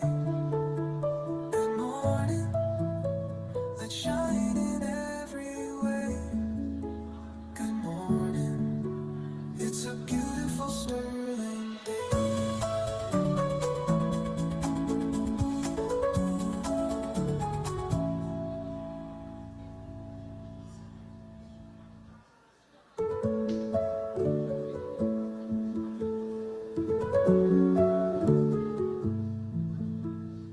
Good morning, sun, you're here to stay, lighting up the skies in a golden array. The world is waking, dreams underway. Good morning, it's a beautiful sterling day. Good morning, let's shine in every way. Good morning, it's a beautiful sterling day.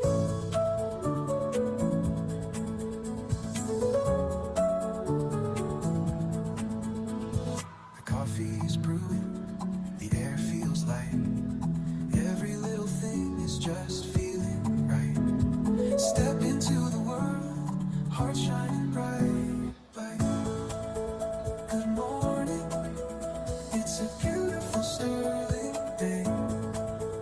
Good morning, let's shine in every way. Good morning, it's a beautiful sterling day. The breeze whispers softly, time to begin. Feel the rhythm, let the joy sink in. Every moment's a treasure, a sterling wind. Good morning, it's a beautiful sterling day. Good morning, let's shine in every way. Good morning, it's a beautiful sterling day.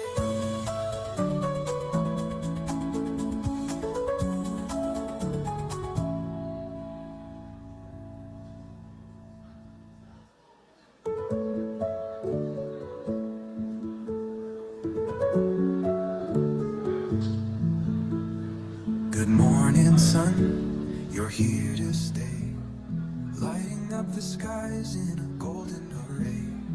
The world is waking, dreams underway. Good morning, it's a beautiful sterling day. Good morning, let's shine in every way. Good morning, it's a beautiful sterling day.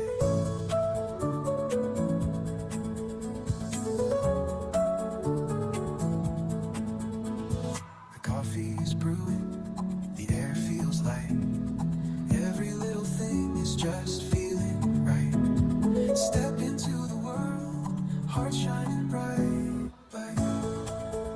Good morning, it's a beautiful sterling day. Good morning. let's shine in every way. Good morning, it's a beautiful sterling day. The breeze whispers softly, time to begin. Feel the rhythm, let the joy sink in. Every moment's a treasure, a sterling wind. Good morning, it's a beautiful sterling day. Good morning, let's shine in every way. Good morning, it's a beautiful sterling day.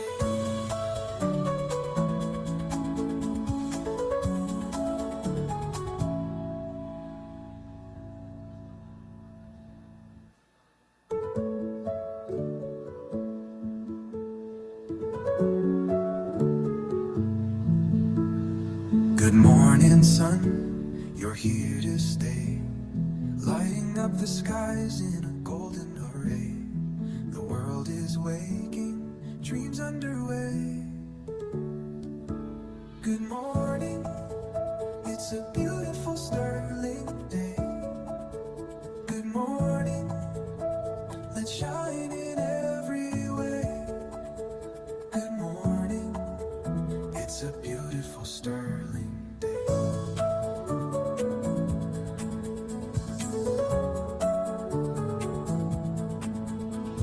The coffee's brewing, the air feels light. Every little thing is just feeling right. Step into the world, heart shining bright. Good morning, it's a beautiful sterling day. Good morning, let's shine in every way. Good morning, it's a beautiful sterling day. The breeze whispers softly, time to begin. Feel the rhythm, let the joy sink in. Every moment's a treasure, a sterling wind. Good morning, it's a beautiful sterling day. Good morning, let's shine in every way. Good morning, it's a beautiful sterling day.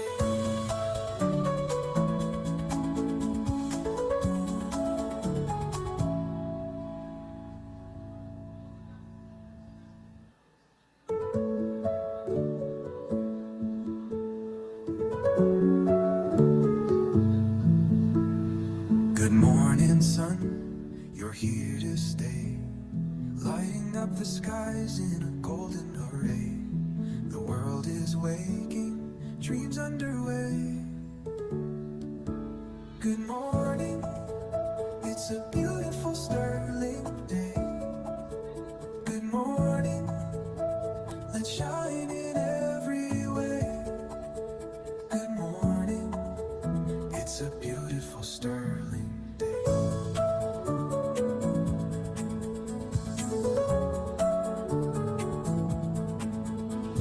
The coffee's brewing, the air feels light. Every little thing is just feeling right. Step into the world, heart shining bright. Good morning, it's a beautiful sterling day. Good morning, let's shine in every way. Good morning, it's a beautiful sterling day. The breeze whispers softly, time to begin. Feel the rhythm, let the joy sink in. Every moment's a treasure, a sterling wind. Good morning, it's a beautiful sterling day. Good morning, let's shine in every way. Good morning, it's a beautiful sterling day.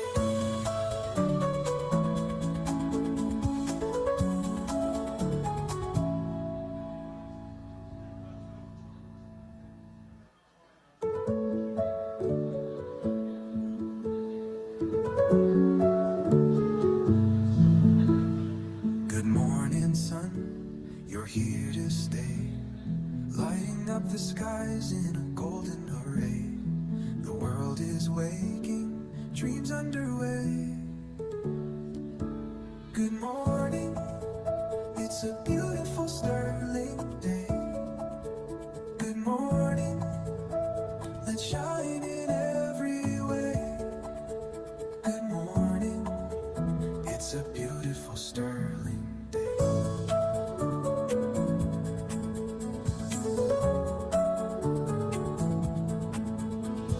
The coffee's brewing, the air feels light. Every little thing is just feeling right. Step into the world, heart shining bright. Good morning, it's a beautiful sterling day. Good morning, let's shine in every way. Good morning, it's a beautiful sterling day. The breeze whispers softly, time to begin. Feel the rhythm, let the joy sink in. Every moment's a treasure, a sterling wind. Good morning, it's a beautiful sterling day. Good morning, let's shine in every way. Good morning, it's a beautiful sterling day.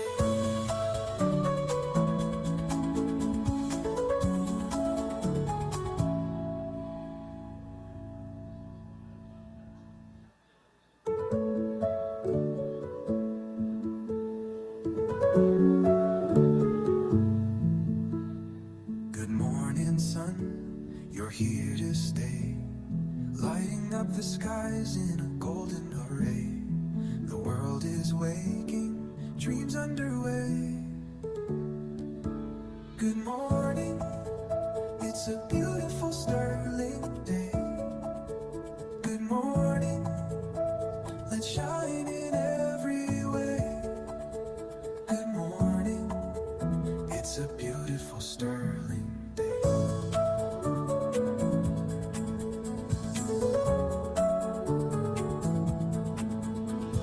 The coffee's brewing, the air feels light.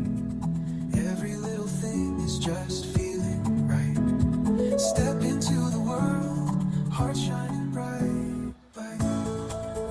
Good morning, it's a beautiful sterling day. Good morning, let's shine in every way. Good morning, it's a beautiful sterling day. The breeze whispers softly, time to begin. Feel the rhythm, let the joy sink in. Every moment's a treasure, a sterling wind. Good morning, it's a beautiful sterling day. Good morning, let's shine in every way.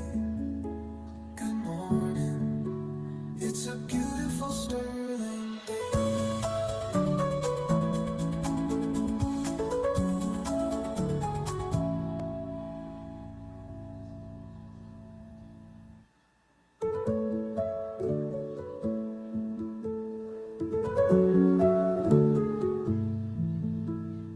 Good morning, sun, you're here to stay, lighting up the skies in a golden array. The world is waking, dreams underway. Good morning, it's a beautiful sterling day. Good morning, let's shine in every way. Good morning, it's a beautiful sterling day.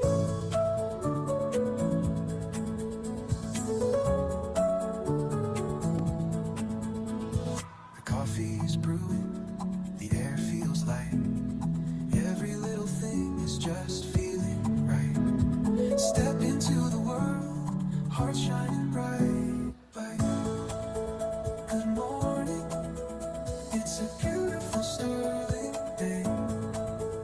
Good morning, let's shine in every way. Good morning, it's a beautiful sterling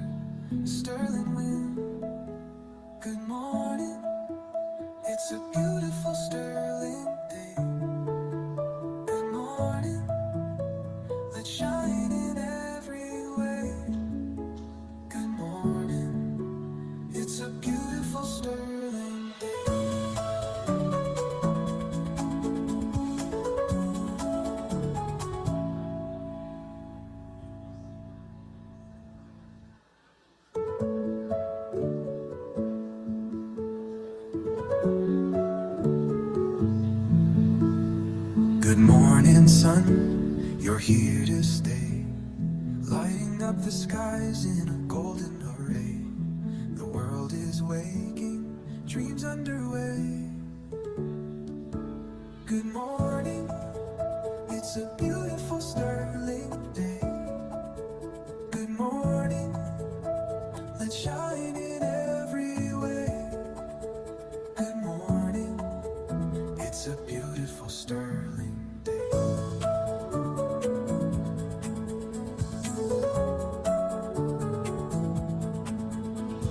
The coffee's brewing, the air feels light.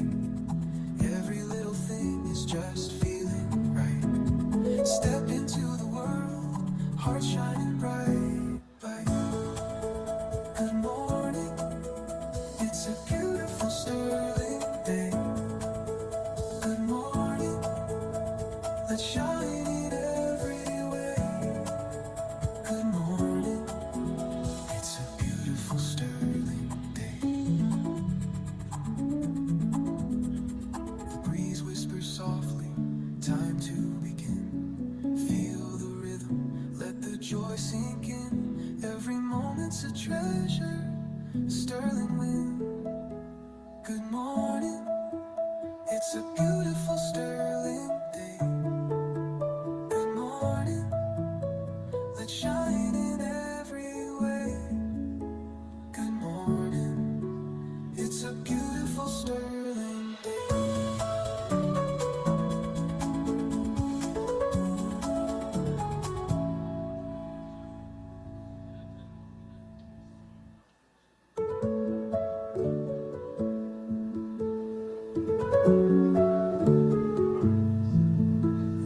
Good morning, sun, you're here to stay, lighting up the skies in a golden array. The world is waking, dreams underway. Hello, ladies and gentlemen. How are the conversations going? I see a lot of people on phones. So we have a few more minutes. I'd like to invite everyone to please start settling back down so we can continue the event. Thank you so much. Beautiful sterling day.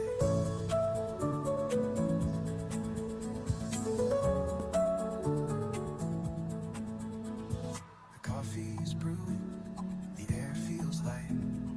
Every little thing is just feeling right. Step into the world, heart shining bright, bright. Good morning, it's a beautiful sterling day. Good morning, let's shine in every way. Good morning, it's a beautiful sterling day. The breeze whispers softly, time to begin. Feel the rhythm, let the joy sink in. Every moment's a treasure, a sterling wind. Good morning, it's a beautiful sterling day. Good morning, let's shine in every way. Good morning, it's a beautiful sterling day.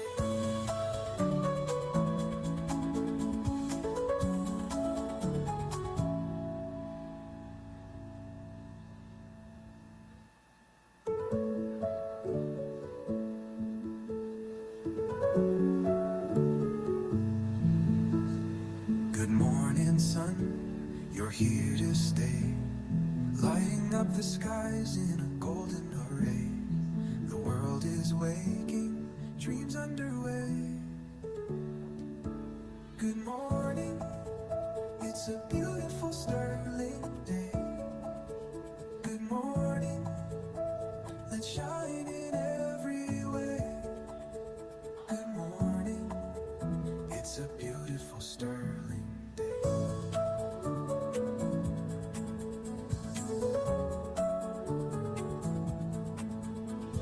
The coffee's brewing, the air feels light. Every little thing is just feeling right. Step into the world, heart shining bright, bright. Good morning, it's a beautiful sterling day. Good morning.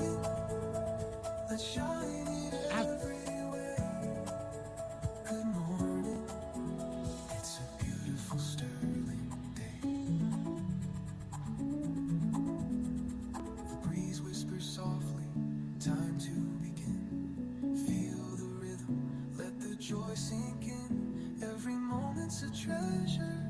Sterling wind, good morning. It's a beautiful sterling day. Good morning, let's shine in every way. Good morning, it's a beautiful sterling. With universal.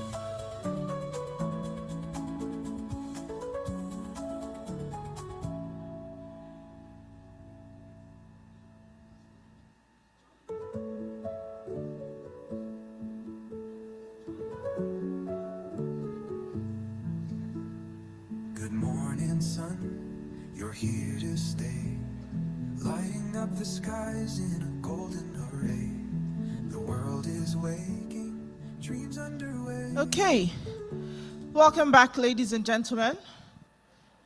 We still have a few people to join us in the room, but we will get going. So if you could please take your seats. Thank you very much. So we will take one more goodwill message. On behalf of the CBN, please join me in welcoming the Assistant Director, Trade and Exchange, Mrs. Anne Eze Kanaga. I hope I got that right, ma'am.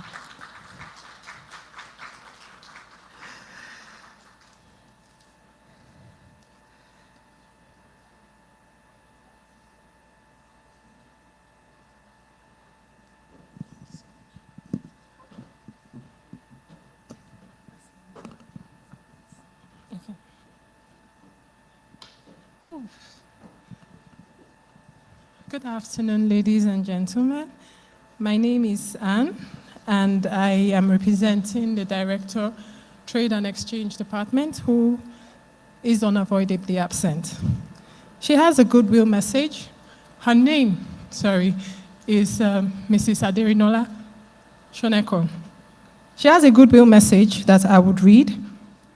Distinguished ladies and gentlemen, esteemed colleagues, honorable guests, good afternoon.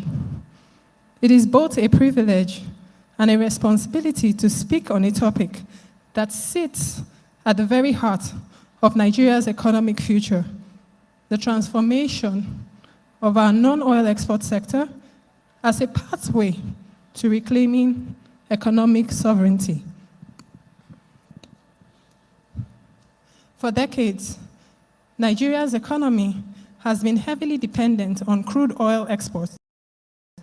While oil has delivered substantial revenue, exposed us to external shocks, exchange rate volatility, and fiscal uncertainty. Today, the urgency to diversify is no longer a matter of choice. It is a necessity. Encouragingly, we are beginning to see a shift. Nigeria's non-oil exports, ranging from agricultural commodities like cocoa, sesame, and cashew, to solid minerals and semi-processed goods, are gaining traction. These exports are contributing increasingly to our foreign exchange inflows and offering a more sustainable path for economic growth. However, we must be honest with ourselves. We are still exporting largely in raw form, and therefore capturing only a fraction of the true value. In addressing this challenge, the Central Bank of Nigeria has taken notable steps. Initiatives such as the e-firms and policies promoting export proceeds repatriation are all aimed at improving liquidity, incentivizing exporters, and strengthening our foreign exchange base. These interventions have begun to yield results, particularly in improving formal FX inflows and increasing awareness of export-targeted policies. But as many stakeholders here will agree, policy intent must be matched with ease of access and efficient implementation. Despite these efforts, Nigerian exporters continue to face significant challenges. They struggle with high cost of funding, delays and inefficiencies in repatriating export proceeds, infrastructural bottlenecks from congested ports to unreliable power supply, and a complex web of regulatory and compliance requirements. These constraints reduce competitiveness and discourage scale. If we are serious about reclaiming sovereignty through exports, then we must act decisively in 3 critical areas. 1, value addition. We must move beyond exporting raw commodities. The future lies in processing, refining, and manufacturing. Every ton of cocoa processed locally, every agricultural product transformed into a finished good represents jobs created, wealth retained, and foreign exchange multiplied. 2, access to finance and foreign exchange. We must deepen access to affordable financing and ensure that exporters can obtain and utilize foreign exchange efficiently. This includes scaling access to funds, improving credit guarantees, and ensuring a more transparent and liquid FX market. 3, simplifying compliance. We must reduce friction, digitizing export processes, harmonizing regulatory agencies, and implementing the national single window trade system will significantly improve efficiency and reduce the cost of doing business. Sorry. In today's interconnected world, efficiency in trade is driven by technology. Initiatives such as the Pan-African Payment and Settlement System, PAPS, are critical in enabling seamless intra-African trade, reducing reliance on foreign currencies and lowering transaction costs. We must also strengthen our banking systems to ensure faster processing of export proceeds and greater transparency across the value chain. Looking ahead, a new export economy. The global landscape is shifting.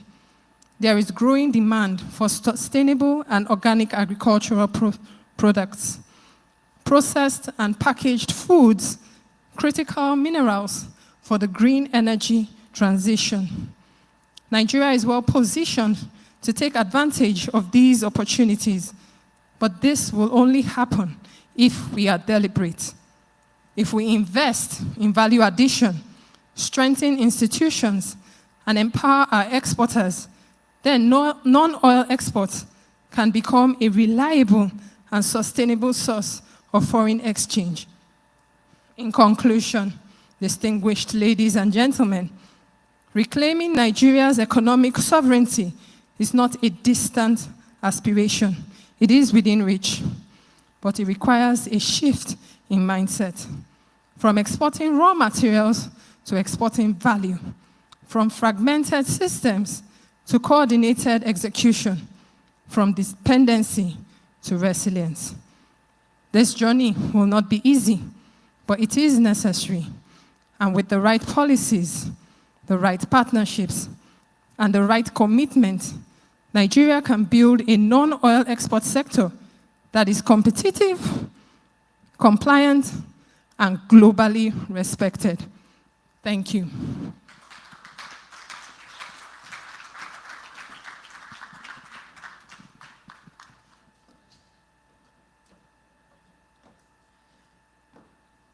Thank you so much, and a warm round of applause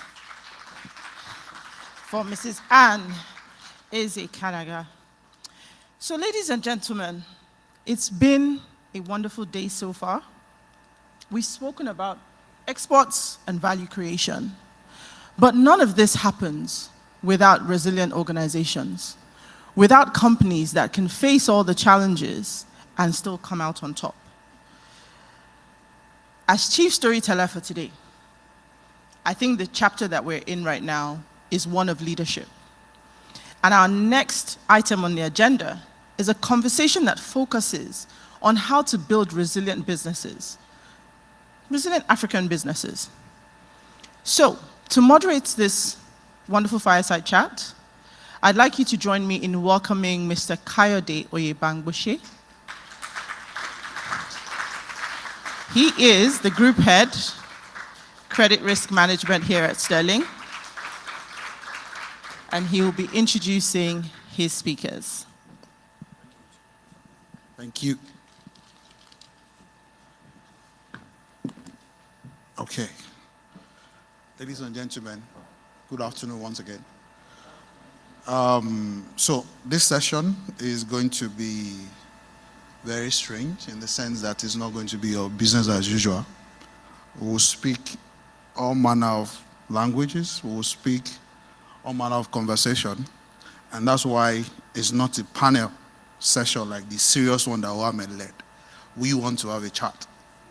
I mean, so I was sitting down there thinking around non-oil exports, and for me, my definition of the biggest one out of what we export from this country that is non-oil is the human capital. The people that actually make decisions on what happened to the raw earth, both non-oil and oil, are the people that manages those assets. And so today I have the privilege of moderating a conversation with 3 individuals that understand what it means to manage and run a business in this very important side of the world that we call home, Nigeria. I have one at Limbla and I have 2 business CEOs. So in no particular order, allow me to introduce the following personality to join me on stage. The first person I'll be calling is, the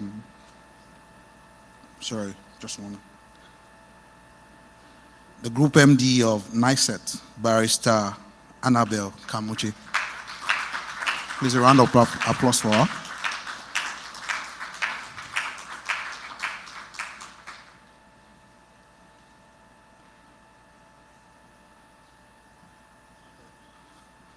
Do you mind? Thank you. The next person is the MD CEO of Critivo Air Matador, Dr. Adebowale Adeyeye.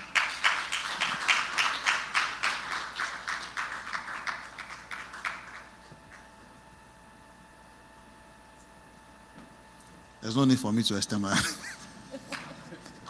You're welcome.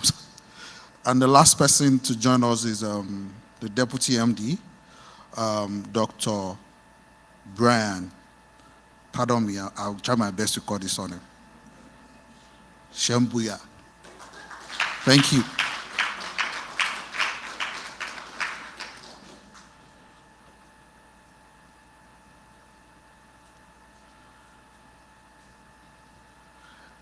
Thank you, ladies and gentlemen. Lady and gentlemen.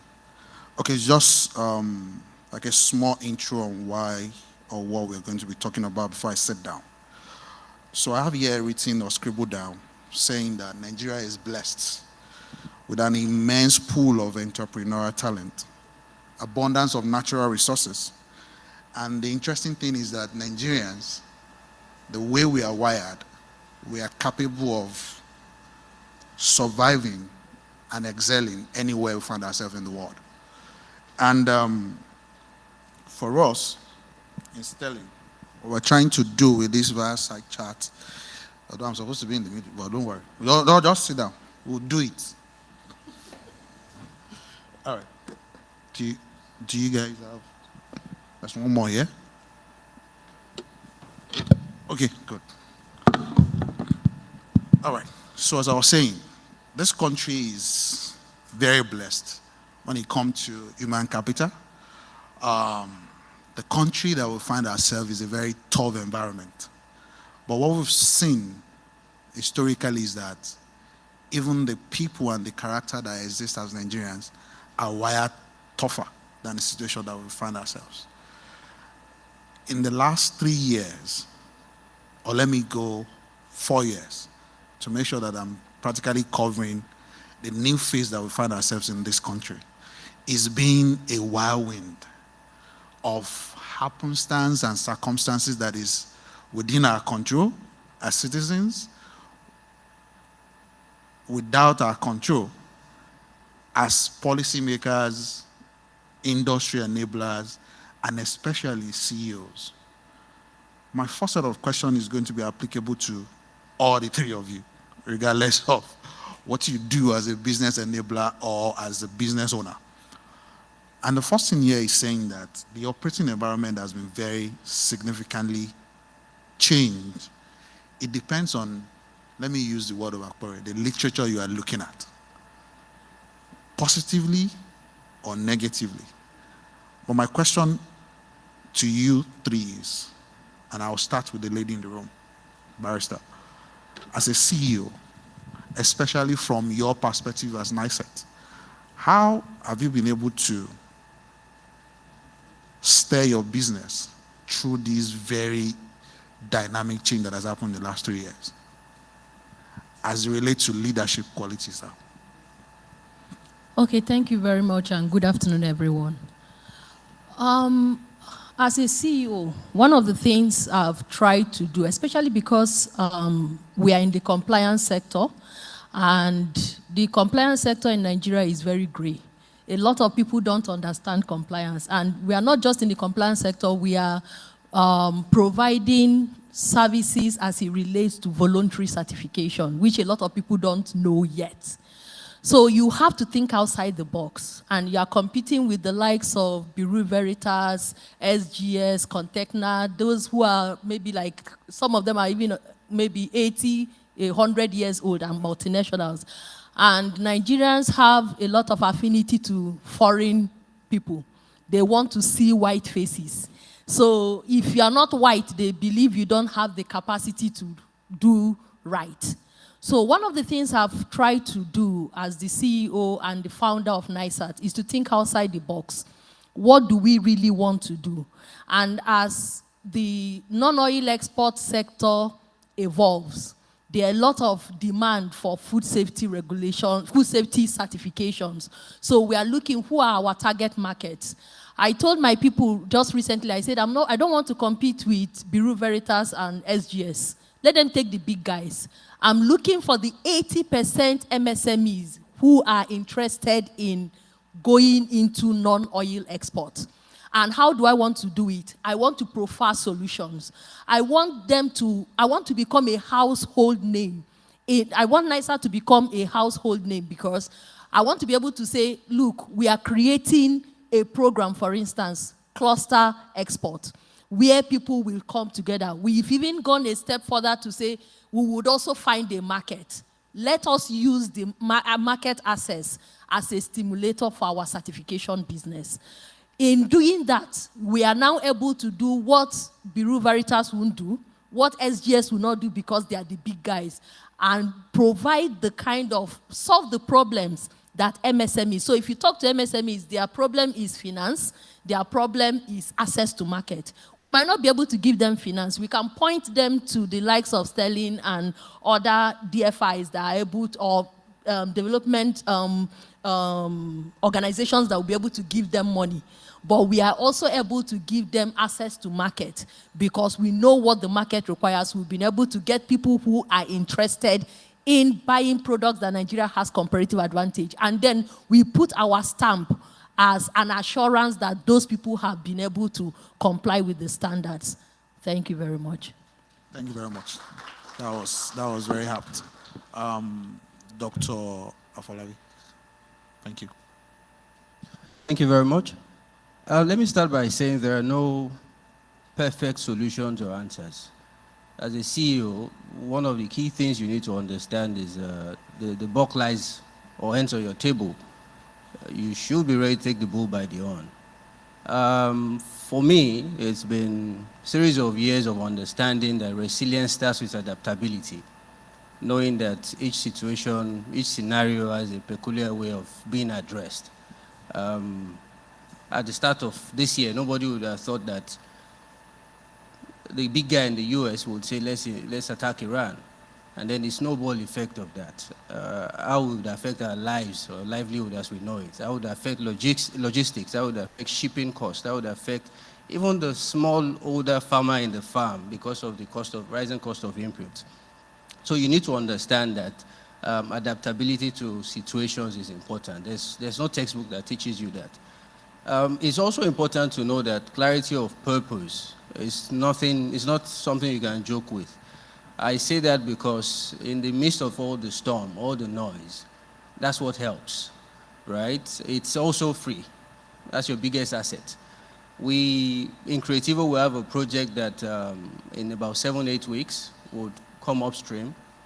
Upon commencement of operations, it will take us to one of the top 5 edible oil processors in the country.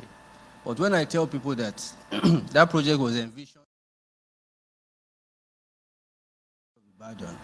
they laugh. I said, no, that was where I envisioned and when I envisioned it.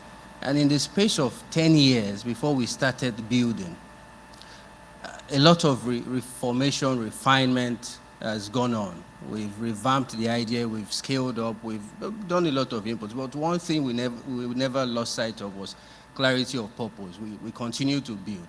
And at the time we wanted to start, everybody thought that, oh, it's not a good time to invest this much in Nigeria. Why are you thinking of investing this much? Textbook approach is you plan, you do your budgeting. I sat my team down, and I know in Q2 2023, when we started, I said, let's do a 30% markup.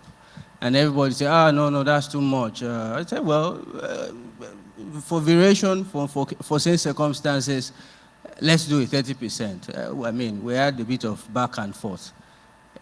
When we started that project, cement was about 4,650 per bag. This year, we bought at average of 11,800. Nobody explains that. Nobody prepares for that. You know, it's a time where volatility, where uncertainties are no longer pocket events. They are now practically permanent, and businesses in this part of the world need to be prepared for that. My company, Creativo Matado, interestingly, the name speaks to the volatility and the fact that resilience is needed when you interpret it. And it's important that as CEOs, you must be able to sieve through the noise and take the bold step. One key thing that I say, a lot of us as CEOs, we fall victim of this, is that key man syndrome. You think you're the best. You think you know it all. But it's never enough. It's more important to have smarter people around you, to build strong teams, strong individuals. But more importantly than building strong individuals, you need a strong system, because people may fail or falter. In fact, they will fail and falter. It is the systems you have built that will keep the organization running. Before I drop the mic, Madam Barrister, you've just sold your company. We'll be coming to you for our certifications for our Shagam project. Thank you. Thank you very much, Dr. Afolabi. Dr. Brian. Yes, thank you so much, and good afternoon, everyone.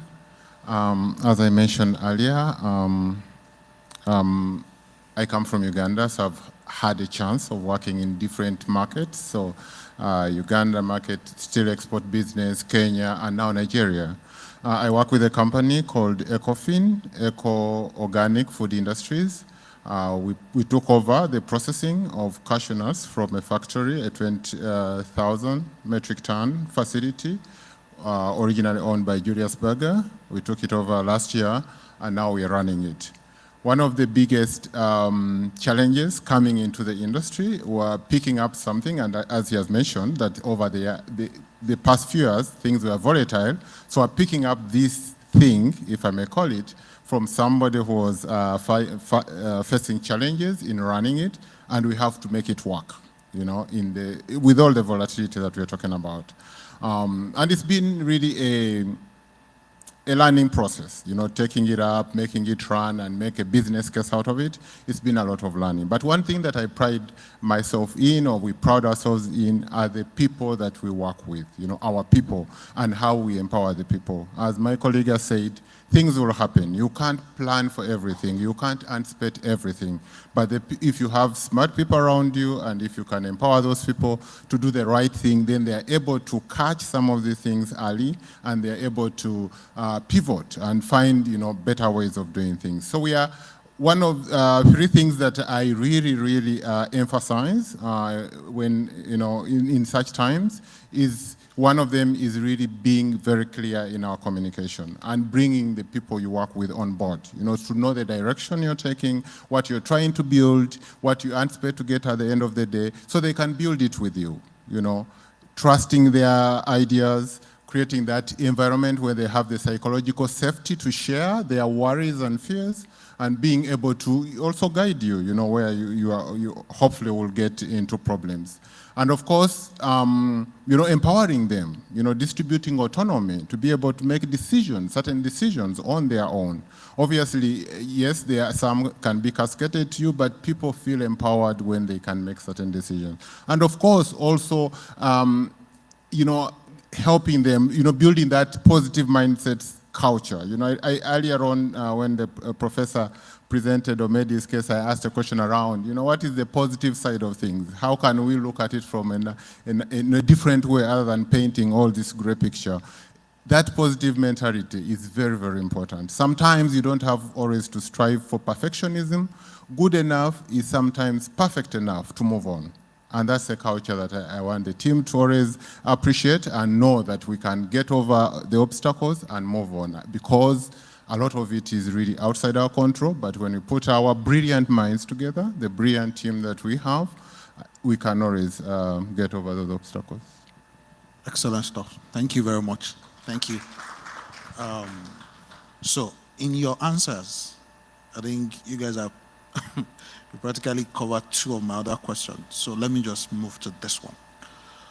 An average Nigerian business, especially the ones that play in export space, has dealings with global entities. As CEOs, let me start with Dr. Afolabi with this question. In your view, what do you think separates a company that choose to be a local champion, permits the use of that phrase, not because of the volatility, because of the peculiarity of the market, which is Nigeria, and refuse to play at that global standard? Compare the same thing to someone in the same environment and thrives globally. So, the same market, the same limitation, the same policy, the same nuances in this environment, company A survives and meets its target globally, plays at global standard, while the other company cannot and just end up being a local champion. From your perspective as a CEO, what do you think are the key things or key traits that separate the two entities? Dr. Afolabi, let me start with you. I think we're trying to talk about, some of the parameters, the resilience elements that really make some to break through and others probably not to do. I have a belief that, again, I'll use the word resilience, that it is an intrinsic characteristic. It's built from within, yeah? So, again, depending on the target you've set for yourself as a company, your ambition and where you're striving to go. My colleague was talking about, how you really need to have that radar, something that amidst all these, pressures, something that really drives you. That is like a radar. That's a motivator for you to break through, not to be only operating locally. Of course, the environment itself has to be enabling in a particular way. And there are certain things you can do to really make that environment more interesting for you to do that.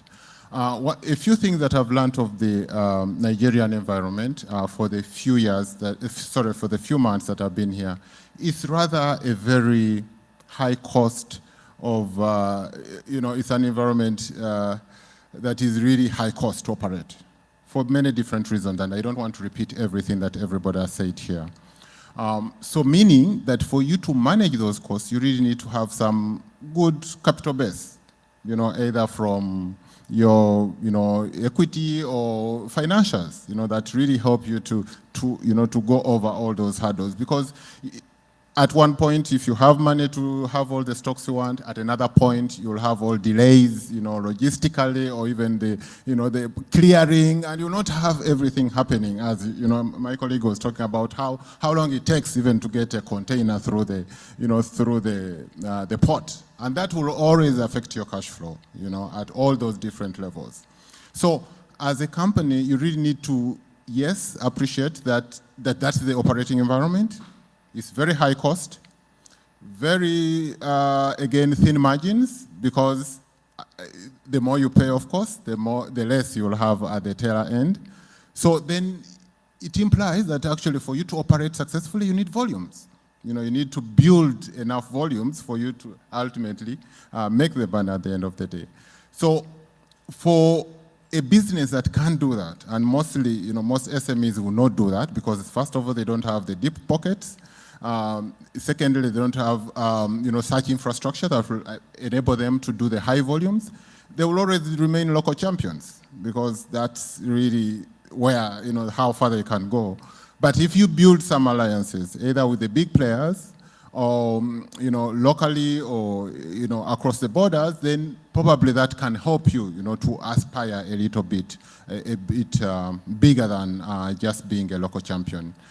So for me, I think as we talk about all, value addition and how that can help us to excel in the export market, we really also need to appreciate the realities the businesses face and try to find solutions as a business. How do you thrive? Where is your opportunity? Is it by partnering this big company other than doing it all yourself? Who are the other strategic partners like Sterling Bank that may walk the way, with you in order to really address some of those challenges? Otherwise, playing in the international market may really be quite challenging when you don't have, I would say, big pockets, because this is really a high cost environment. I'll leave it at that. Thank you very much, Dr. Brian. Let me come to Barrister Annabelle with this question. Your entity keeps dealing with MSMEs and SMEs. And from how you started, it's more like a decision to break into the already established, where there are some, let me say, the big players already. But that was a strategic play on your part to break through that side. So from the people you've seen, from the experiences you've had with this customer and the target area that you're focusing, you are a business enabler, so you are in the middle of the business itself, the policymakers, and the other stakeholders in that space. When you look at the next 5 years, for example, especially for the MSMEs you are seeing, what exactly do you think, as a CEO of those entities, how do you advise them to be able to keep their focus on growth and steady expansion when the business environment is constantly saying otherwise? Okay, so thank you very much. Having been an enabler for 8 years, we've seen all manner of people. People who believe that they can go on the journey alone. We've also seen people who have tried to do some sort of collaboration and have gotten their hands burnt. One of the most scarce commodity in Nigeria today is loyalty and integrity. So for the people who want to collaborate, you sell your idea to someone, and then the person, rather than collaborating with you, will now decide to go on the journey because, again, they have a deep pocket, or go behind to now use the contact that you have given them to do something. But one of the things that we need as a country, or even for the businesses, is to begin to think about collaboration other than seeing each other as competitors. Collaboration will just help you to grow faster. And then the one-man business mentality of, look, I can do it alone. Some people, when it comes to expansion, you don't have the deep pocket. The banks, the commercial banks will give you rate of 32%, 38%, 40%. How can you grow? But if you decide, look, this is my business, I will sell some part of my business and get debt. I mean, get equity as against debt. You realize that the journey that would have taken you 10 years, it will eventually come to maybe 3-4 years for you to be able to scale. Having a small business for a long time, after a while, it becomes very frustrating. For us, one of the things I say to people, look, if you want to do export business and you don't have volume, forget about doing export business, because you need volume to be able to do profitable export business. Unfortunately, the air freight from Nigeria, even if you want to do maybe 1 metric ton of a particular product to the international market, is too high. So by the time you put the already high cost of production, you now put the cost of logistics, and then all of the bottlenecks surrounding even the air freight, all the documentation that you need and all of that, the people you need to sort and all of even the unprintable ones. And then you now export. You will not be able to compete in the international market because there are other people, this same product coming from other clans. There is nothing Nigeria produces today that you don't find other people who are producing the same.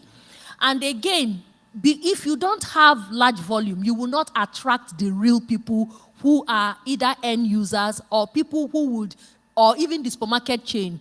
Because let's even take Ebano, for instance. If Ebano Canada decides that, look, we like this, your plantain chips, but we want you to be able to give us 5 metric tons every month, how many SMEs or even MSMEs will be able to do it? You don't find a lot of them. That is where collaboration comes in. There is nothing stopping you from saying, look, we are 6 of us producing plantain chips. Let's come together and create a special purpose vehicle that we can use to export to Ebano, Canada. Let us have the same standard operating procedure. And then we will give each other targets. So you are producing 1 metric ton because that is your capacity. You are producing 500 kg. I'm producing 200 kg. At the end of every month, we will be able to meet the 5 metric tons. And then nobody is circumventing anybody because we know that at the end of the day, we will supply. When the money comes into the JV, we will share the money and everybody is happy. Because the most important thing for anybody who is doing business is to make profit and to sell. So whether you are selling it in your own brand name or you are selling it in a JV, you are already playing in the non-export ecosystem. By the time you now grow, you will get to a point where you are now able, you can comfortably say, look, I've grown to the point where I'm able to do 5 metric tons of plantain chips alone.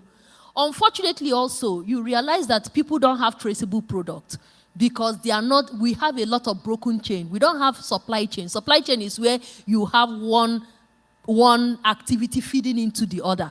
But I want to do plantain chips now. I will be the one to now go to the market to go and find plantain. Today I find plantain from Edo. Tomorrow there is no longer plantain from Edo. There is only plantain from Ondo State. I will buy that one and then the taste is different. The oil, King's oil has become too expensive. I will now have to buy another oil and all of that. If this supply chain is, the agricultural sector, if they actually open up the entire value chain, people can now begin to play. There is no need. If all I want to do is export plantain chips, I don't need to now have to go all the way to the upstream to go and source. I should be able to have farmers who can supply me, local buying agents who already understand the standards, the kind of oil that I want to buy, the people who are going to be producing it, the people who are designing, people who are doing packaging and all of that. And at the end of the day, it makes it seamless. But today, if you are an SME and you are producing product for export in Nigeria, you will suffer so much that at the end of the day, it will not be whatever it is that you get in the international market. And that's why people don't scale. If you look at the projection of what we got last year, the $6.1 billion that we got from export, it was only 20 companies that made up the majority of this thing. We are the SMEs that the 80% MSMEs that the government has been promoting, oh, we are giving them certification and all of that. Most of them cannot even export to Ghana. They can't even export to any of the AFCTA because they don't have the volume. They also do not even understand the market trend. But you have to come together to be able to understand what needs to be done and then put your money where your mouth is. Thank you. Thank you very much. That was beautifully put together. Dr. Adeye, let me come to you with this question.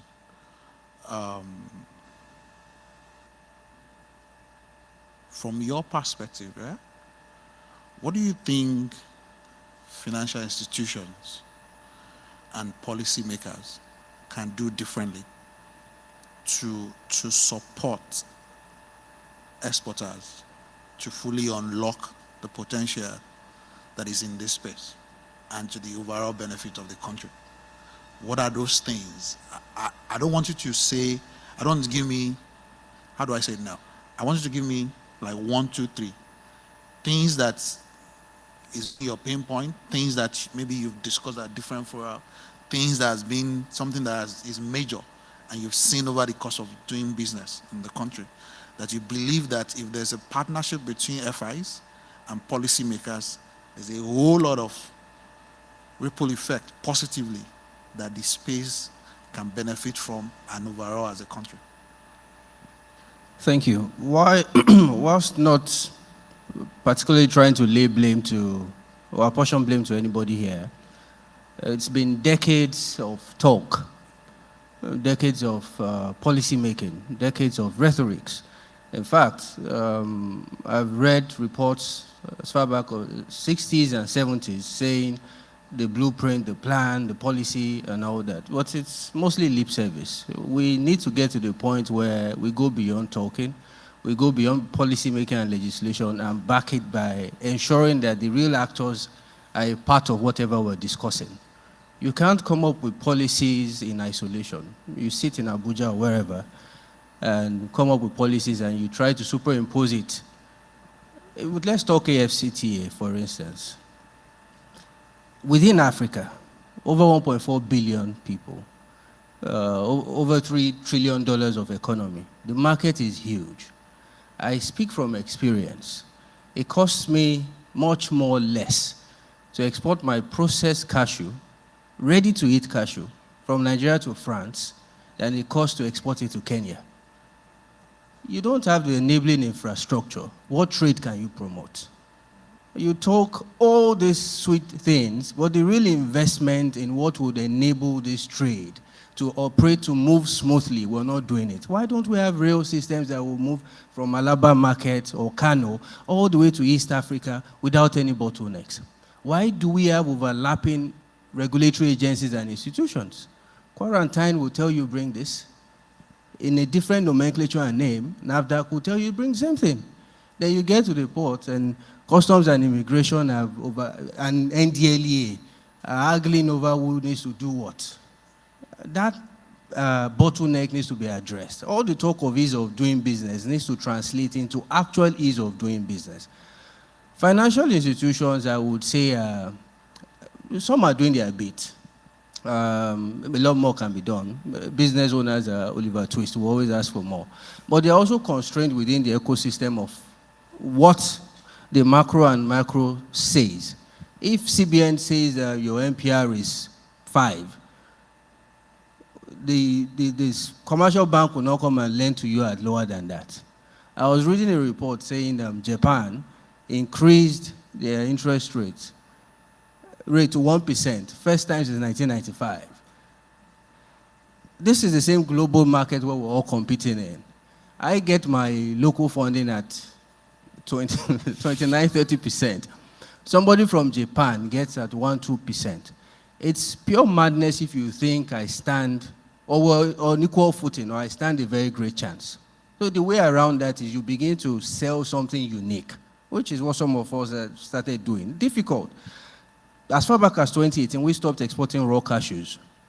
It was a deliberate decision. The quick and easy thing is to export commodities in the raw form. The turnaround cycle is shorter. But if you're thinking legacy, long-term, thinking impact, thinking scale, value addition is the key. 2018 we stopped. We started processing cashew at 500 kilograms a day. Now we're at 12 tons. We took it to semi-processed, but then we said it wasn't enough. We started trading, processing and trading and exporting under the Baba Foods brand, Buy African, Build Africa, promoting African value-added products, and that's what we're doing.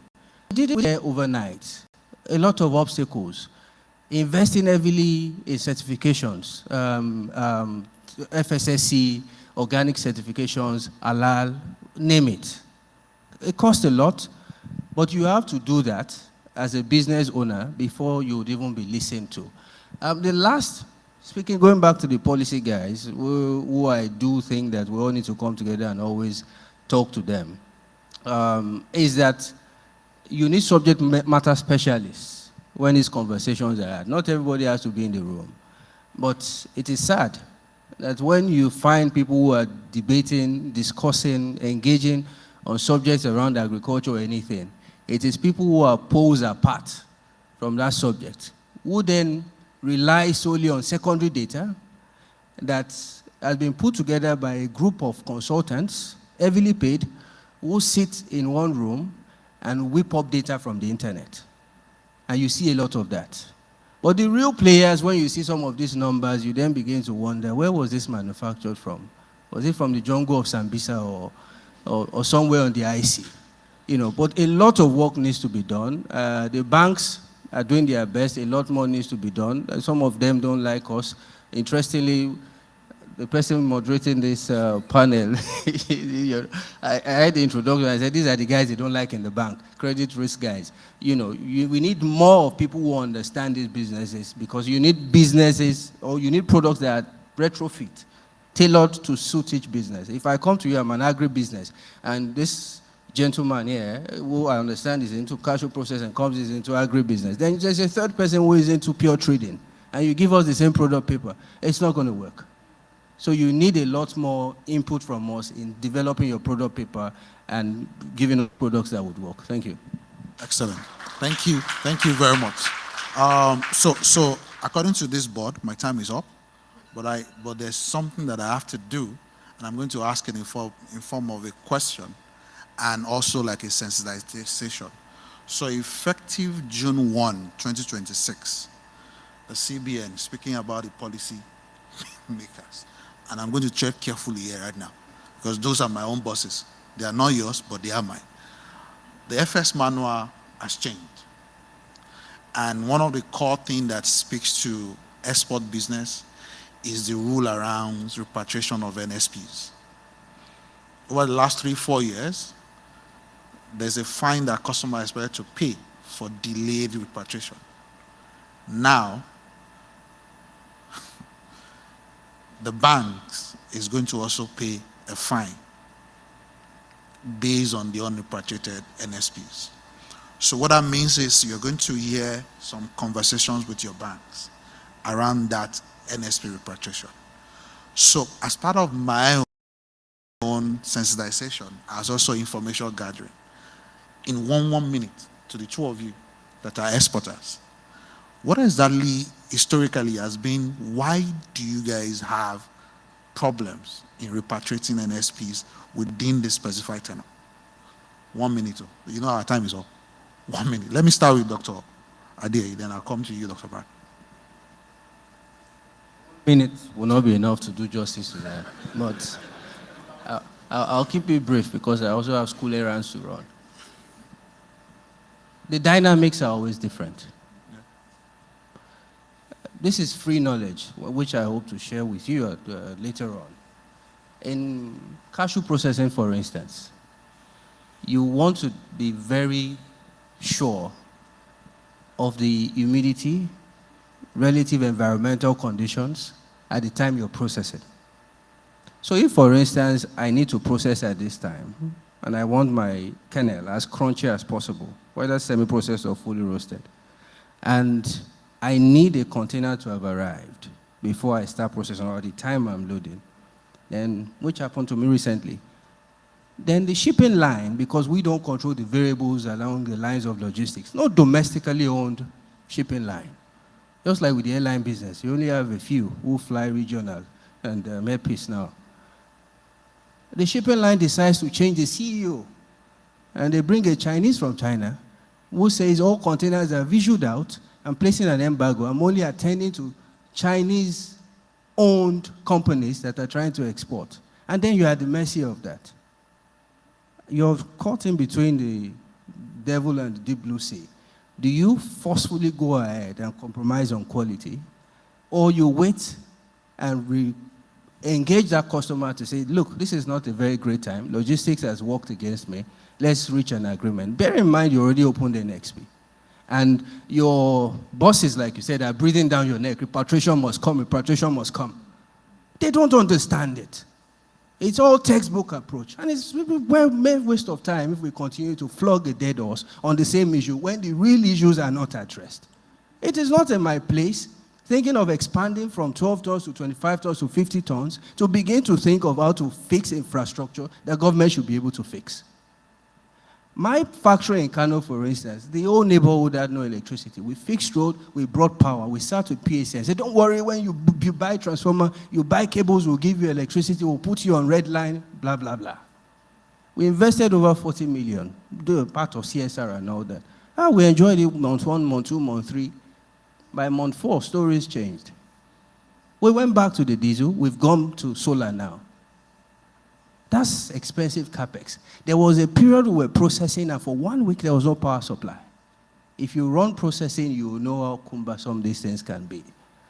I am not a pessimist here, but I can assure you, banks will pay that fine, customers will pay that fine and fight it, and the battle will go back to CBN to revisit some of these things. Some of these policies are hurriedly arrived upon, and they never make sense. And this is why sometimes I desist from engaging in public forum or fora like this, because if you're in the business for over a decade, for almost 2 decades, you see the pain points, and people just sit in Abuja and think they have the answers to all these things. It's painful. It's painful. Thank you very much. Thank you very much. Dr. Brian, just 1 minute. Thank you. I'll make it very brief. My colleague has presented it very well. So at least for you, power goes for a week. We are in Epe, where I've not seen power for the last 2+ years. So meaning that we have to fire generators all through. So I think the question of why do we do repatriation, I think we actually need that money even more than the government, because we've invested a lot to produce a particular container. So at some point, actually, we run out of cash flow. So we actually want that money to come. But given everything that my colleague has said, it's a question again of understanding how the business runs, what obstacles we face, and how to really be more supportive and enabling than actually, looking oppressive. So I think, it's going to backfire at some point, simply. Thank you very much. Thank you. A round of applause for my panelists, please. So, I'm going to round off with this. What ultimately creates global impact is not the absence of challenges. The stories and the perspectives shared so far in the last 30, 40 minutes with these people on the panel has shown that Nigeria and Nigerian business owners can actually compete and can actually win. Because listening to these people in the last 40 minutes, and from where I sit, and for the story that we've been part of as telling, I know it's not an easy thing to be in your shoes. And for that, please give these people a round of applause, please. And on behalf of Sterling Bank, I want to thank each and every one of you for sharing your stories, your experiences, and being vulnerable with us, and the insight you've given. Thank you. Ladies and gentlemen, thank you for having us.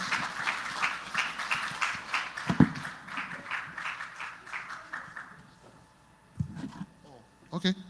Question. The people are asking us with time now, so I thought you. So do we? Okay. I think, gentlemen, you have to sit down.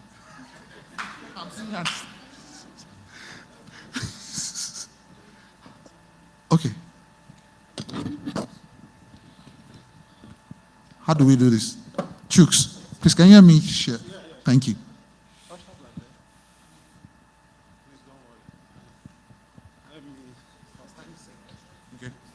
Pastor, you are number 2, number 1. Thank you very much. My name is Barrister Kolawe. I'm the chair of Nasima Export Trade Group. To my gentle brother in the center, how are you doing? He has captured the whole thing very, very well. But I want to speak to the administration of non-oil export today.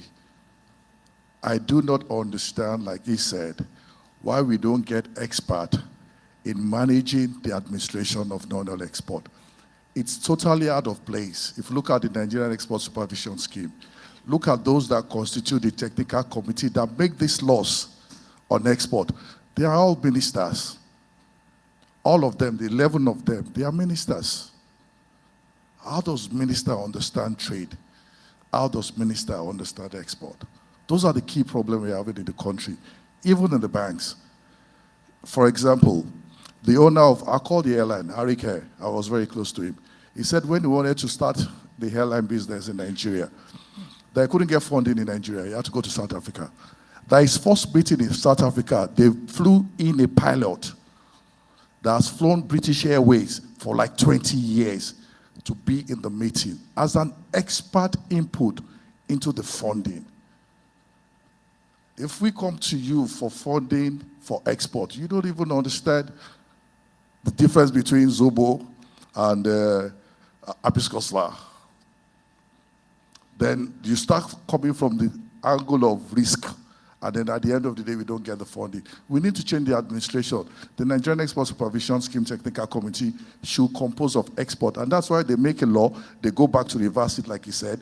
This law, that they're going to penalize everybody, then they're not going to, nothing is going to happen about it. They'll penalize, and after some time, the OPRA will come in, then they'll go back to find out that they have made a mistake. We are only doing 6.1 billion. What is Dubai doing?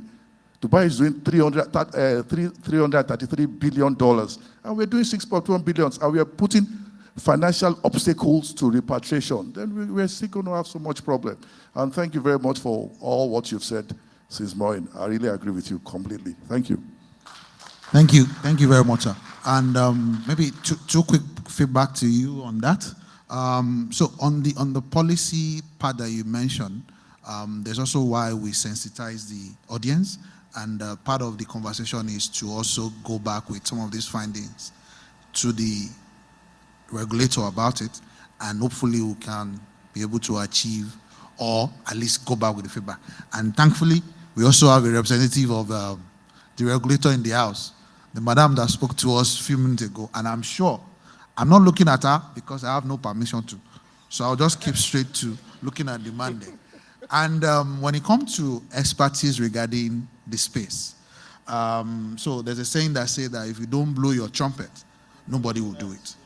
In this country today, in this industry today, when it comes to expertise about your space, agro-allied, any space in agriculture, we pride ourselves in telling that we are among the top 3 that does it.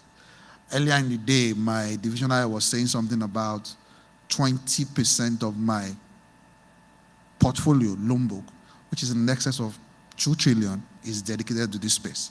I dare say it, no other bank in this country is doing that. And it's not played. Thank you very much. The next question. Okay, good evening. My name is Chinedu Okere from ARM Foods. Very interesting discussions since morning, and I want to thank you. However, I want to, it is not a question. It is really a feedback to the organizers. A whole lot of calls for action have come from the paper presenters, from the people on the high table. But I want to know, for the organizers, are you taking records? Number 2, you have also invited a whole lot of the policymakers. So many of them sent representatives. Are you going to give them feedbacks from the calls for actions that you got here? Because it will be very important. Let them know what has been discussed, because a whole lot of suggestions have been made. And these suggestions will be useful for them in policy making, because it is very easy to sit in air-conditioned office and make policies for those who are in the field slugging it out, you know, those who are facing the real economic world and those who are facing the virtual economic world. You know, please, let the summaries also get to them. Thank you very much.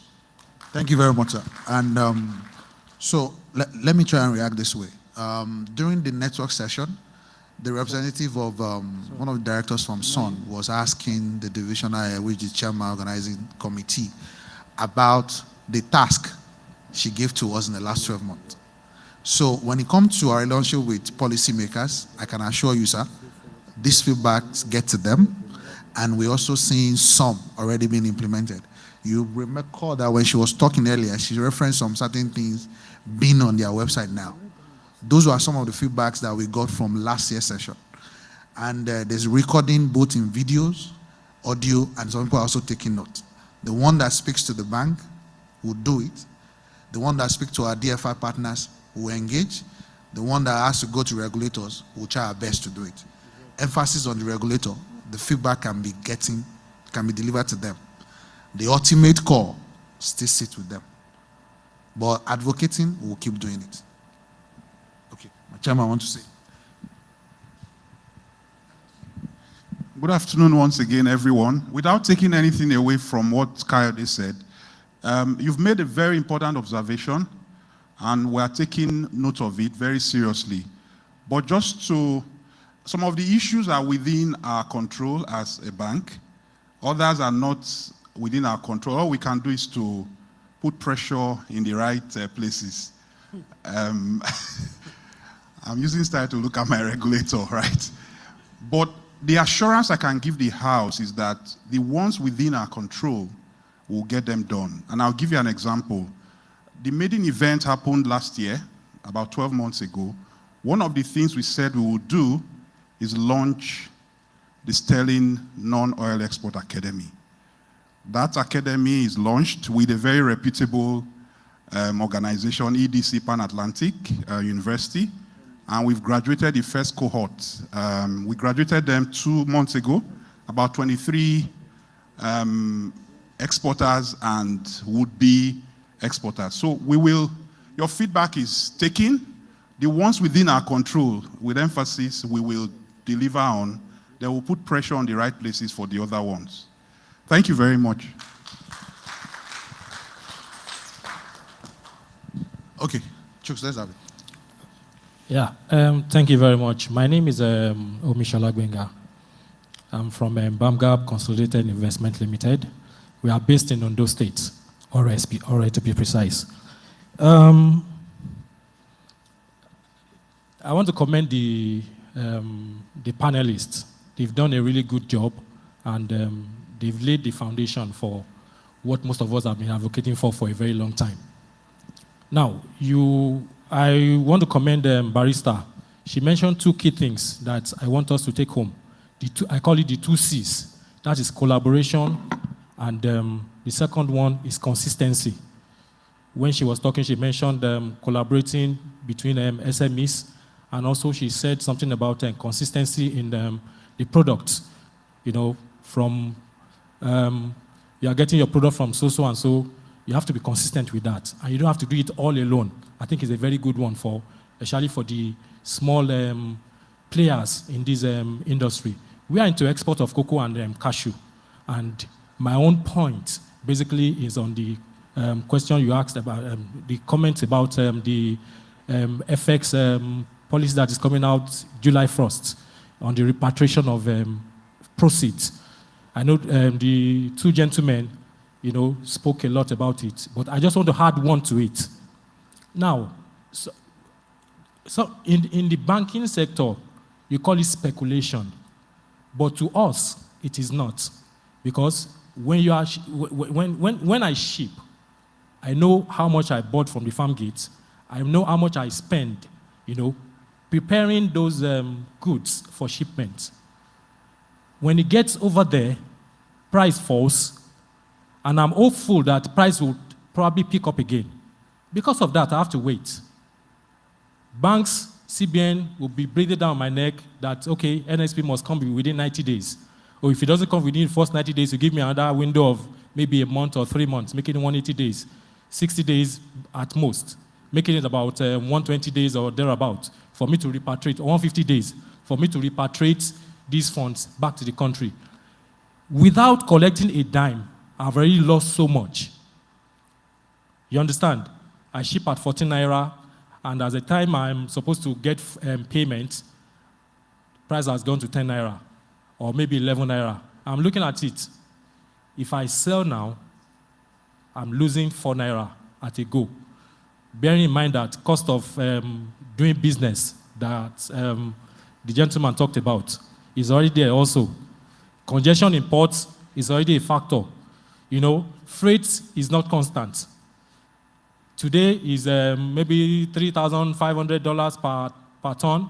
Tomorrow, somebody is telling you because of the war in Iran, it has gone to $4,000 per ton.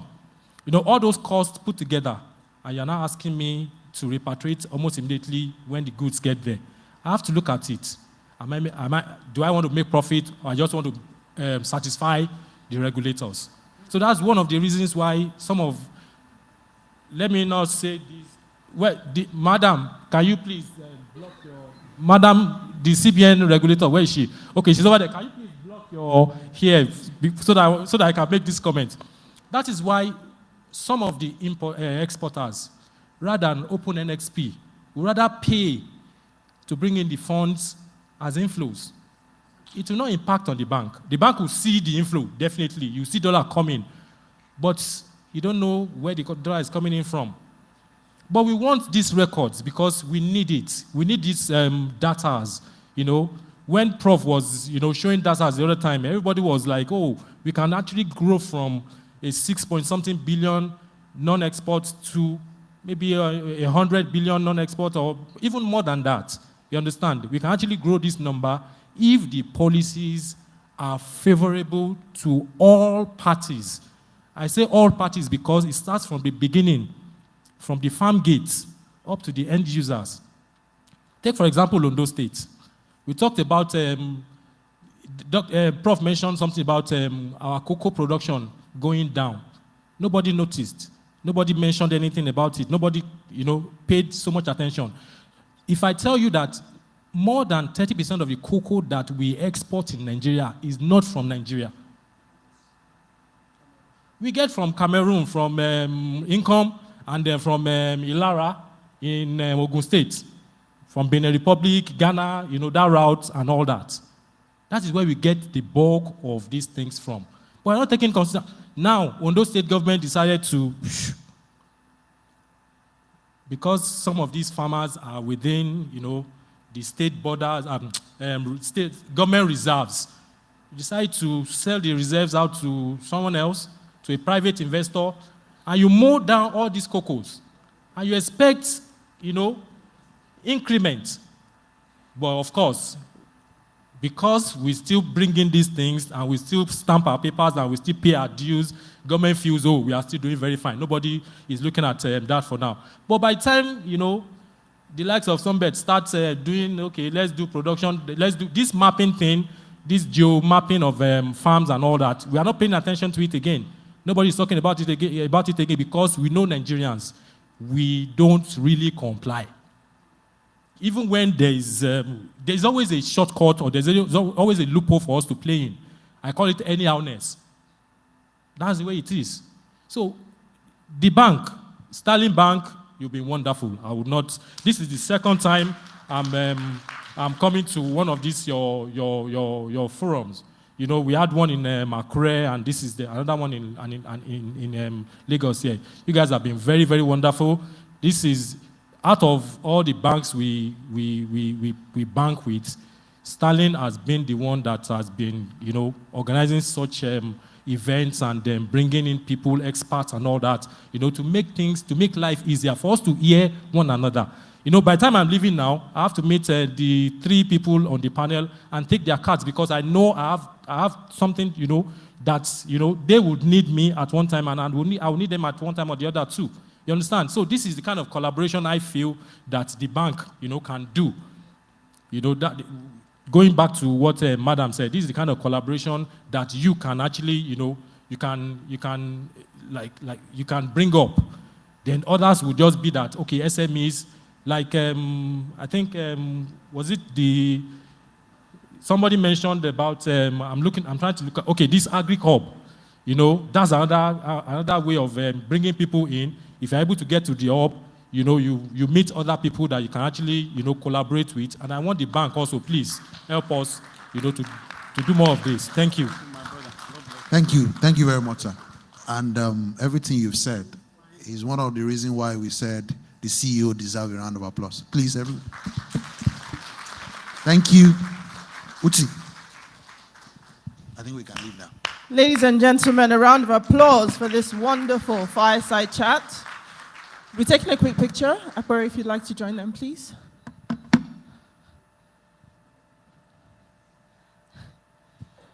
Remy Seriki, please join us.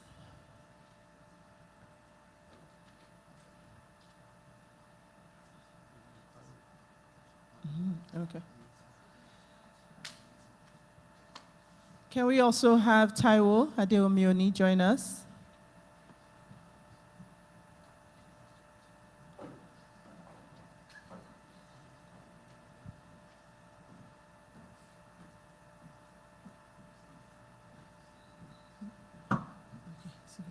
And can we also have our regulator, ma'am, Mrs. Anne, please join us. Let's clap. Thank you.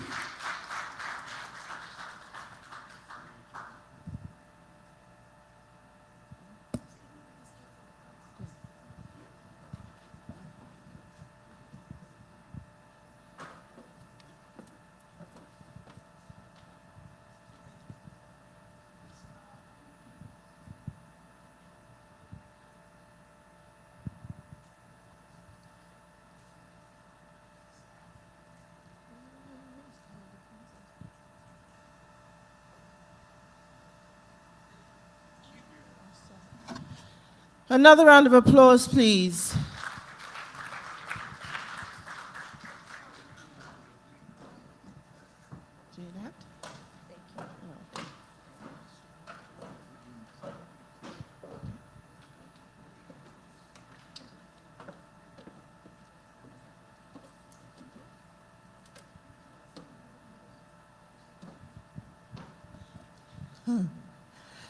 Awesome. I want to say that we saved the best for last, but I think I'll change it and I say it was the most relatable.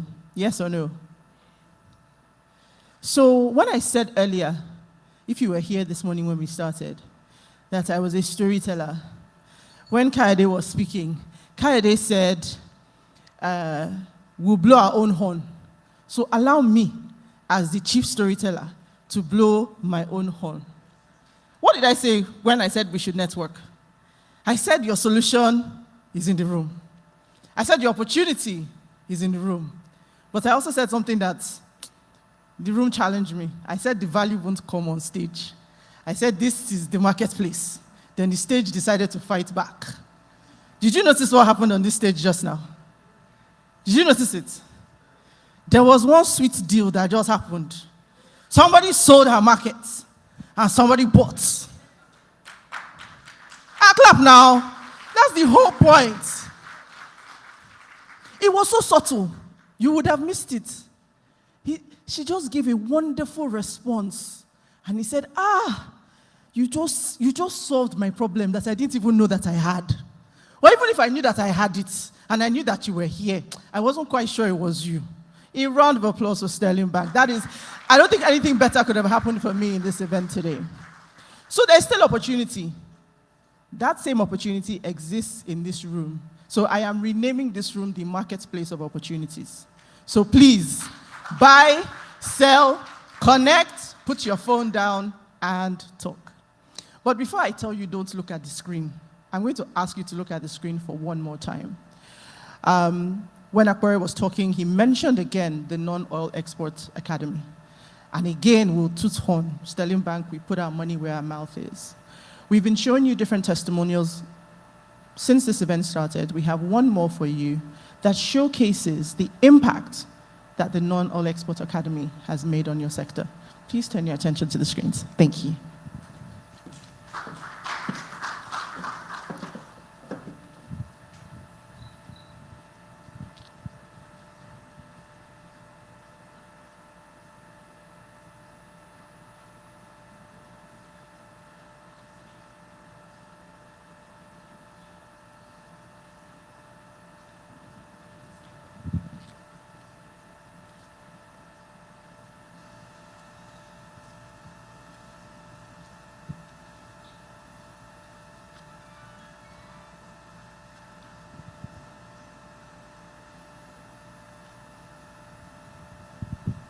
My name is Inama Joshua Alaika. I'm the founder of Bicecraft Nigeria, and at Bicecraft Nigeria, we're into electronic waste recovery. Electronic waste such as ACs, fridge, laptops, and other forms of electronics. And we are based here in Lagos, Nigeria.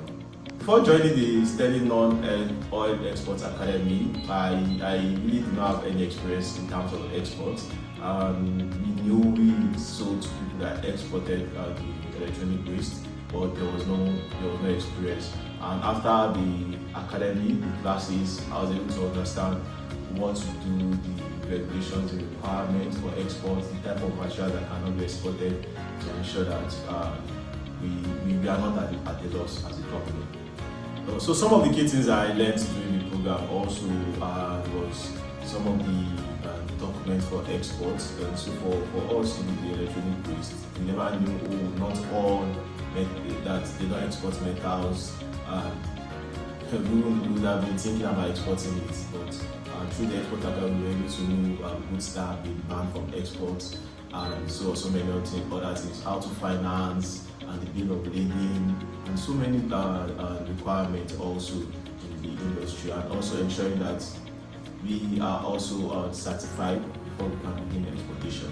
What stood out for us during the learning experience was actually the mentorship stage, because it was a big win for me as a company, having to have a mentor that's so experienced, and he has mentored someone also that has done battery cycle exploitation before. So I was able to really understand the next step to take, diving on ground research, going to different facilities, and that was a big win for us as a company. The Sterling Non-Export Academy has been able to also help us as a company. We have staff members of 7, and we have been able to understand the next project in the next 6 months, 8 months is trying to ensure that we increase our capacity to be able to get at least a 30-foot container to be able to export. And so we are working towards that. We now have confidence that, okay, when we want to export, we know what to do. We already have everything ready and good to go. And that's a big win for us also. And through this program also, we have also noticed that we can actually go beyond borders for Bicecraft Nigeria, and even though we do refurbishing, recycling, e-waste collection here in Nigeria, huge opportunities for us to take it outside the country and also earn foreign currency, which is a big win, because it will also help us increase our revenue. I want to say thank you to Sterling Bank and Sterling Non-Oil Export Academy for this amazing opportunity. It's a very, very great opportunity. We have been looking for this opportunity for a very long time, and because we have always looked at, okay, how can we export the PCBs, how can we export some of this electronic waste, and this has given us a very, very huge opportunity as a business, as a startup, like just 2 to 3 years, and it's a big win for us. We are grateful to Sterling Bank for this opportunity. And so, to me, I want to tell all aspiring non-oil exporters that there are so many opportunities in this space, and you don't have to really be in the recycling sector to export. You have the agricultural sector. You have so many other sectors you can engage in, and you can go beyond just producing. You can also go to exporting some of these goods, some of these services also. So please engage in that and join the Sterling Bank Export Academy, because there are so many opportunities over there. Thank you.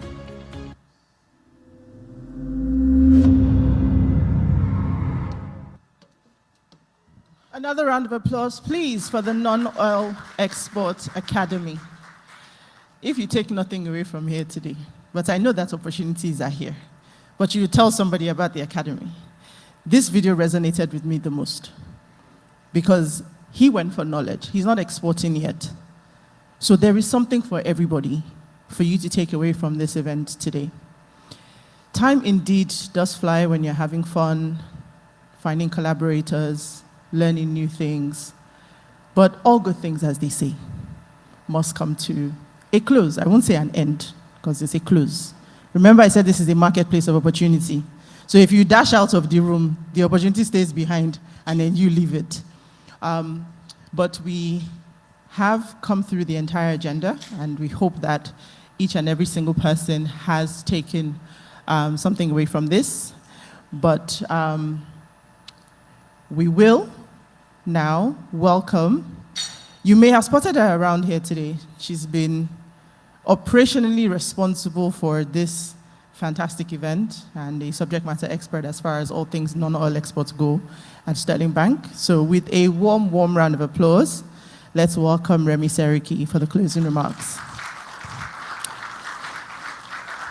Please let's keep clapping. She has made it all come together beautifully.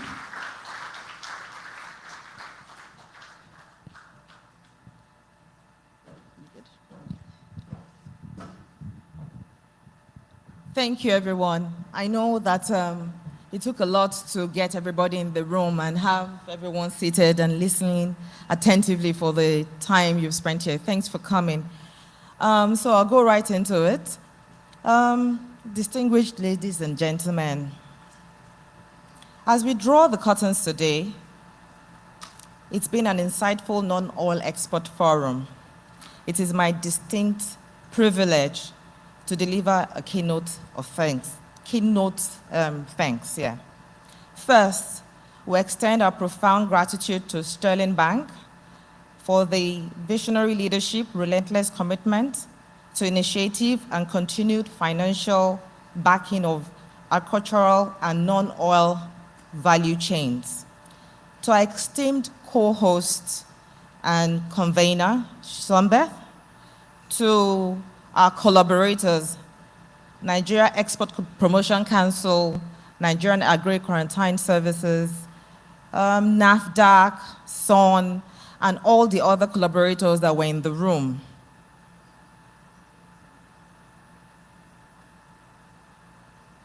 Special thanks to our guests, speakers, panelists, and every single stakeholder, aggregator, exporter present today. Your robust contributions, questions, and shared experiences touching on value addition, access to regional markets have made this event a resounding success. We listened, that's why we convened here today, and we heard you quite clearly and loudly. I would also go back to one of the questions or remark that was made and said that there were lots of ideas and policy shifting comments that were made today. We heard you. That is one of the reasons that we convene here today. And there are actionable points that the bank will be working on in collaboration with some of these enablers that were sitting in the room today to see how we can develop solutions that addresses those concerns that were raised. Like I said, we called everyone here so that we could hear, listen, and then act on all that has been said. As we leave here, let us translate the partnership and knowledge gained today into increased export volumes and strengthen forex exportation for Nigerian economy. Thank you, everyone. Thanks for coming. It's been a very insightful and pleasant time listening to you all. Thank you very much.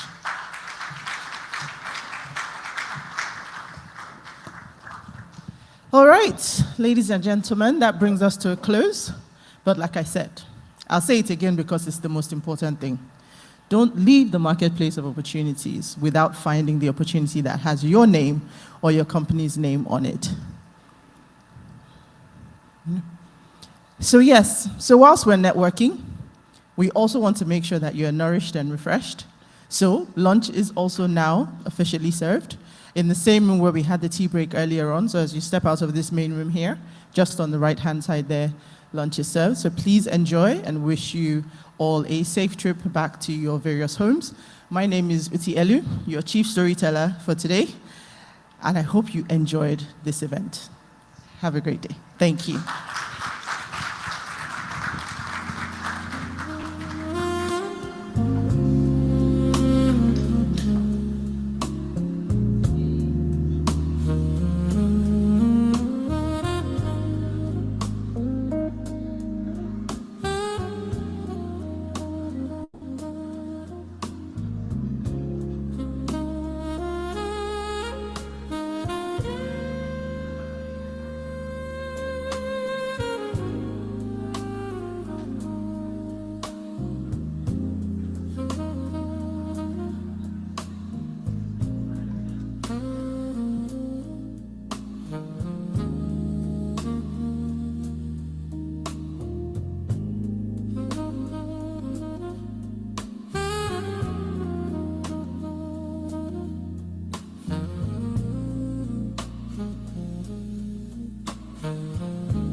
saxophone with silky melodic lines.